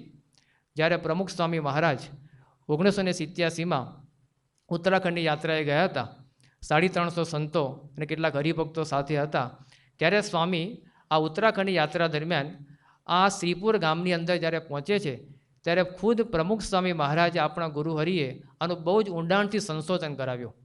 કારણ કે સ્વામીને ખબર કે નીલકંઠ વર્ણિ શ્રીપુર નામના ગામમાં આવ્યા હતા, એટલે શ્રીપુર ગામની અંદર સંશોધન કરાવ્યું. અને એ વખતે કે શ્રીપુર કયું ગામ છે, તો અત્યારે હાલની તારીખે એનું નામ બદલાઈ ગયું ને શ્રીનગર તરીકે છે. જે આખો બદ્રીનાથને રસ્તે ગઢવાલનો પ્રદેશ ગણાય છે, એ ગઢવાલનું આ મુખ્ય શહેર એ અત્યારે શ્રીનગર બની ચૂક્યું છે. સ્વામીજીએ એ વખતે આ જે મઠ હતો કમલેશ્વર મઠ, એના એ સ્વામી જ્યારે 1987માં ગયા ત્યારે ત્યાંના મહંત હતા ગોવિંદપુરી. એની પાસેથી સ્વામીએ ઇતિહાસ પૂછ્યો કે તમારા વખતમાં આવો કોઈ ઇતિહાસ છે કે અમારા નીલકંઠ વર્ણિ ભગવાન સ્વામિનારાયણ અહીંયા આવ્યા તેવો અમારા ગ્રંથમાં ઉલ્લેખ, તમારા ગ્રંથમાં કોઈ ઉલ્લેખ છે? ત્યારે એ વખતે મહંતજીએ મઠ દ્વારા જે બધી પ્રકાશિત પુસ્તિકાઓ હતી એ પુસ્તિકાઓની અંદર પૌરાણિક કથાની વાત કરી. અને પૌરાણિક કથા મુજબ કીધું કે સ્વામીશ્રી, આ સ્થાનની અંદર એવું કહેવાય છે કે રામચંદ્રજીએ અહીંયા કમળની પૂજા કરી, શિવજીની પૂજા કરી હતી, કમળથી કરી હતી. એકવાર કમળ દ્વારા શિવજીની પૂજા કરતા હતા, એમાં શિવજી પ્રગટ થઈ અને રામચંદ્રની પરીક્ષા લીધી અને એક કમળ ઉપાડી લીધો. જ્યારે રામચંદ્ર ધ્યાનમાંથી જાગ્યા ત્યારે એક કમળ ઓછું જોયું, એટલે એમને પોતાનું નેત્ર કમળ પૂજામાં મૂક્યું અને પછી શિવજી પ્રસન્ન થઈ ગયા અને ત્યારથી એ આ મઠનું નામ એ કમલેશ્વર મઠ તરીકે ઓળખાય છે. આવો અમારા ગ્રંથોની અંદર ઉલ્લેખ છે, આની પૌરાણિક કથા છે. સાથે સાથે બીજી એને એ પણ વાત કરી, જ્યારે શંકરાચાર્યે બદ્રીનાથની અંદર શિવ વિગ્રહની સ્થાપના કરી, એ જ અરસામાં આ મંદિરને એમને મઠનું સ્વરૂપ આપ્યું. એટલે 8મી સદીથી આ મઠ અસ્તિત્વમાં છે. નીલકંઠ વર્ણિ ગયા હતા ક્યારે? 1792માં. 8મી સદીથી આ કમલેશ્વર મઠ એ અસ્તિત્વમાં છે. પછી સ્વામી બીજું પૂછ્યું કે અમારા ગ્રંથોમાં એવો ઉલ્લેખ છે કે એ મઠની એ વખતે ₹1,00,000 આવક, એવો કોઈ ઉલ્લેખ છે?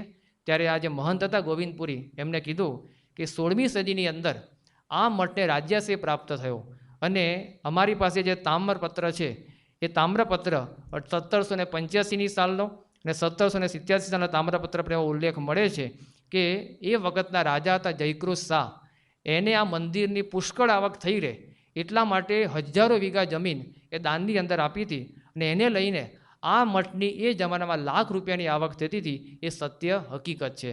આ પરથી આપણને ખ્યાલ આવે નીલકંઠ વર્ણિ જ્યારે પધાર્યા ત્યારે આ માત્ર કોઈ કાલ્પનિક વસ્તુ નથી, પરંતુ પ્રમુખ સ્વામી મહારાજ 1987માં જ્યારે ઉત્તરાખંડની યાત્રાએ હતા ત્યારે ગ્રંથનો ઇતિહાસ તપાસ્યો અને એના પરથી આપણને ખ્યાલ આવે કે જે સ્થાનની અંદર ગયા છે અને જે પ્રસંગો બન્યા છે એ માત્ર કોઈ ઇતિહાસી રીતે લખાયેલા નથી, માત્ર કોઈ વાર્તાની રીતે લખાયેલા નથી, પણ સત્ય દસ્તાવેજ છે.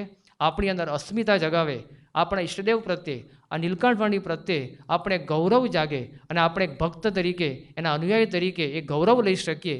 એટલો અદ્ભુત એમના ઇતિહાસ ગાથા છે, એમનું આ વન વિચરણ છે. તો જ્યારે મહંતજીએ વાત કરી કે મારી આ ₹1,00,000 મઠની આવક છે, તમે અહીંયા મહંત તરીકે રહો, ત્યારે એ વખતે નીલકંઠ કહે છે કે અમારે કોઈ એવી મઠ કે મહંતાઈમાં રસ નથી. અમે તો લોકોનું કલ્યાણ કરવા માટે નીકળ્યા છે.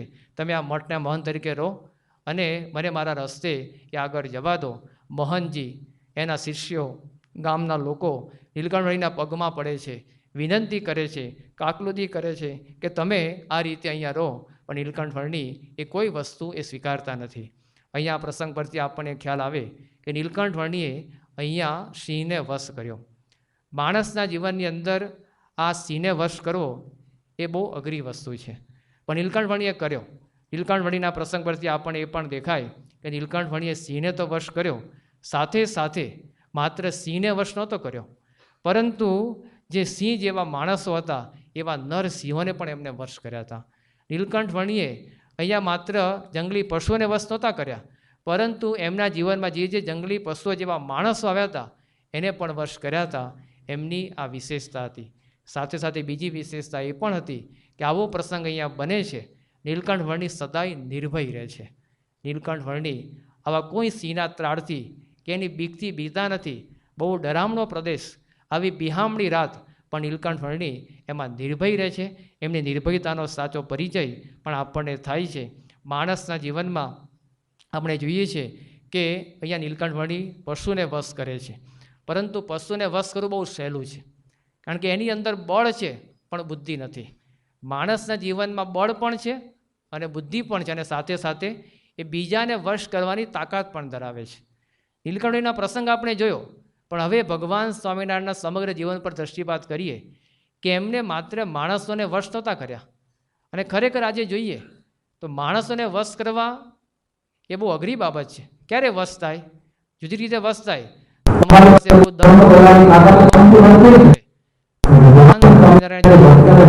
માત્ર દંભથી નહોતા કર્યા, કારણ કે એમના ભક્તો લોકોના સ્વામી જ્યારે સાધુ થવા માટે આવ્યા ત્યારે ભગવાન સ્વામિનારાયણનું દમ ખુલ્લું પડવાના આશયથી જ આવ્યા હતા. ભાવનગર દરબારે એમને મોકલ્યા, ગઢડા તમે જાઓ.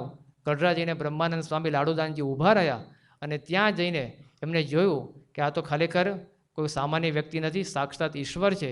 એ બ્રહ્માનંદ સ્વામી લાડુદાનજી એ ત્યાં સાધુ થઈ ગયા. એ દંભ ખુલ્લું પાડવાના આશયથી જ આવ્યા હતા. જો ખરેખર ભગવાન સ્વામીના દમથી વશ કર્યા હોત તો બ્રહ્માનંદ સ્વામી વશ ના થાત. ભગવાન સ્વામીના ભક્તો પણ એવા હતા. આપણને ઉલ્લેખ એવા મળે છે એમના ભક્તો કેવા હતા. લોકોના સાધુના દમ ખુલ્લા પડે એવા બધા સુરા ખાચર અને જિંજાપતન અલિયા ખાચર જેવા હતા. જો ખરેખર દમથી જ વશ કર્યા હોત તો આ લોકો કોઈ વશ ના થાત. બીજો માણસ વશ ક્યારે થાય? તમે એને લાલચ આપો ને તો વશ થાય. સ્ત્રીની લાલચ આપો, ધનની લાલચ આપો, કીર્તિની લાલચ આપો, પણ એ પણ મહારાજની સાથે વશ થાય એવા નહોતા. કારણ કે જે પરમહંસો મહારાજની પાસે આવ્યા હતા એ બધા બધું મૂકીને આવ્યા હતા. નિત્યાનંદ સ્વામી એ ધનથી વશ થાય એવા હતા. નિત્યાનંદ સ્વામી જ્યારે સાધુ થવા માટે આવ્યા અને મહારાજને ઊંઝા ગામની અંદર મળ્યા, એ વખતે એમની પાસે 80,000 રૂપિયાની રોકડ રકમ હતી. એ જમાનામાં તે માણસ જો ખરેખર મહારાજ એમને ધનથી જ વશ કર્યા હોત, એને ધનની તો જરૂર જ નહોતી. બ્રહ્માનંદ સ્વામી જ્યારે સાધુ થવા માટે આવ્યા ત્યારે એવું કહી શકાય કે કરોડો રૂપિયાની મિલકત એમની પાસે હતી. જો ખરેખર મહારાજ એમને ધનથી જ વશ કર્યા હોત તો બ્રહ્માનંદ સ્વામી, નિત્યાનંદ સ્વામી કોઈ વશ ના થાત. માણસ પછી ક્યારે વશ થાય? કીર્તિની લાલચથી વશ થાય. પણ આ બધા સંતો જે મહારાજની પાસે હતા એ બધા મોટા મોટા મઠના મહંતો જેવા હતા. આનંદાનંદ સ્વામી અયોધ્યાની અંદર 452 મહંત તરીકે હતા. સ્વયં પ્રકાશાનંદ સ્વામી એ પણ બહુ જ મોટા મઠના મહંત હતા. તો આવી રીતે ધનની લાલચથી અથવા તો કીર્તિની લાલચથી કોઈ આ સંતો વશ થયા નહોતા, કારણ કે પોતે એવા ધન અને કીર્તિના આશ્રય જ હતા. તો મહારાજ આ લોકોને લાલચથી પણ વશ એ નથી કર્યા. માણસ બીજો ક્યારે વશ થાય? કળા અને આવડતથી વશ થાય. આજે લોકો એક્ટરો પાછળ અને ક્રિકેટરો પાછળ કે બધા સંગીતકારો પાછળ ગાંડા કેમ થાય છે? એની પાછળ કળા છે. કેમ બધી યુવાન પેઢી જેક્સન પાછળ ગાંડી હતી? એની પાસે ગાવાની કળા હતી. કેમ આજે લાખો કિશોરો સચિન ઈષ્ટદેવને પોતાનો ઈષ્ટદેવ માને છે, સચિનને કેમ માને છે? એની પાસે રમવાની કળા છે. એવા કેટલાય એક્ટરો પાછળ લોકો ગાંડા થાય છે. કેમ? એની પાસે કળા છે, આવડત છે. તો મહારાજે કંઈ પોતાની કળા કે આવડતથી પણ લોકોને વશ નહોતા કર્યા, કારણ કે જે સંતો એમની પાસે હતા એ બધા કળાને આવડતના ખાણ જેવા હતા. બ્રહ્માનંદ સ્વામી 24 કળાની ખાણ જેવા હતા. મુક્તાનંદ સ્વામી 64 કળાની અંદર નિપુણ હતા. એક કળા નહીં, મુક્તાનંદ સ્વામી તો 64 કળાની અંદર નિપુણ હતા. ગાવાની કળા, લેખનની કળા, વાદનની કળા, બધી જ કળા એમને હસ્તગત હતી. તો ખરેખર મહારાજે એમને જો કળા કે આવડતથી વશ કર્યા હોત તો આ મુક્તાનંદ સ્વામી કે પછી આ બ્રહ્માનંદ સ્વામી કે નિત્યાનંદ સ્વામી કે ગોપાળાનંદ સ્વામી કોઈ વશ થયા એવા નહોતા. મહારાજે એમને ચમત્કારથી પણ વશ નહોતા કર્યા, કારણ કે માણસ ચમત્કારથી વશ થાય, વિના ચમત્કાર નહીં નમસ્કાર, એવું લોકમાં કહેવાય છે. પણ મહારાજે જે સંતોને પોતાની પાસે રાખ્યા હતા એમને કોઈને ચમત્કારથી પોતાની પાસે રાખ્યા નહોતા. એ સ્વયં સંતો ચમત્કાર બતાવે એવા હતા. સ્વયં પ્રકાશાનંદ વ્યાપકાનંદ સ્વામી વિચરણ કરતાં કરતાં જ્યારે ગઢડા તરફ જતા હતા, રસ્તામાં બોટાદ ગામ આવ્યું અને ત્યાં ખબર પડી કે બોટાદના જે મુખ્ય રાજા છે હમીર ખાચર દરબાર, એની ગોળી મરી ગઈ છે અને પોતે ઉદાસ થઈ ગયા છે. વ્યાપકાનંદ સ્વામીને થયું કે બિચારો દરબારને ક્યાં ઉદાસી રાખવી. તરત એના મહેલમાં આવ્યા. દરબારમાં આવીને જોયું તો બધા દરબારીજનો અને આ બધાના હમીર ખાચર બધા શોક કરતા હતા.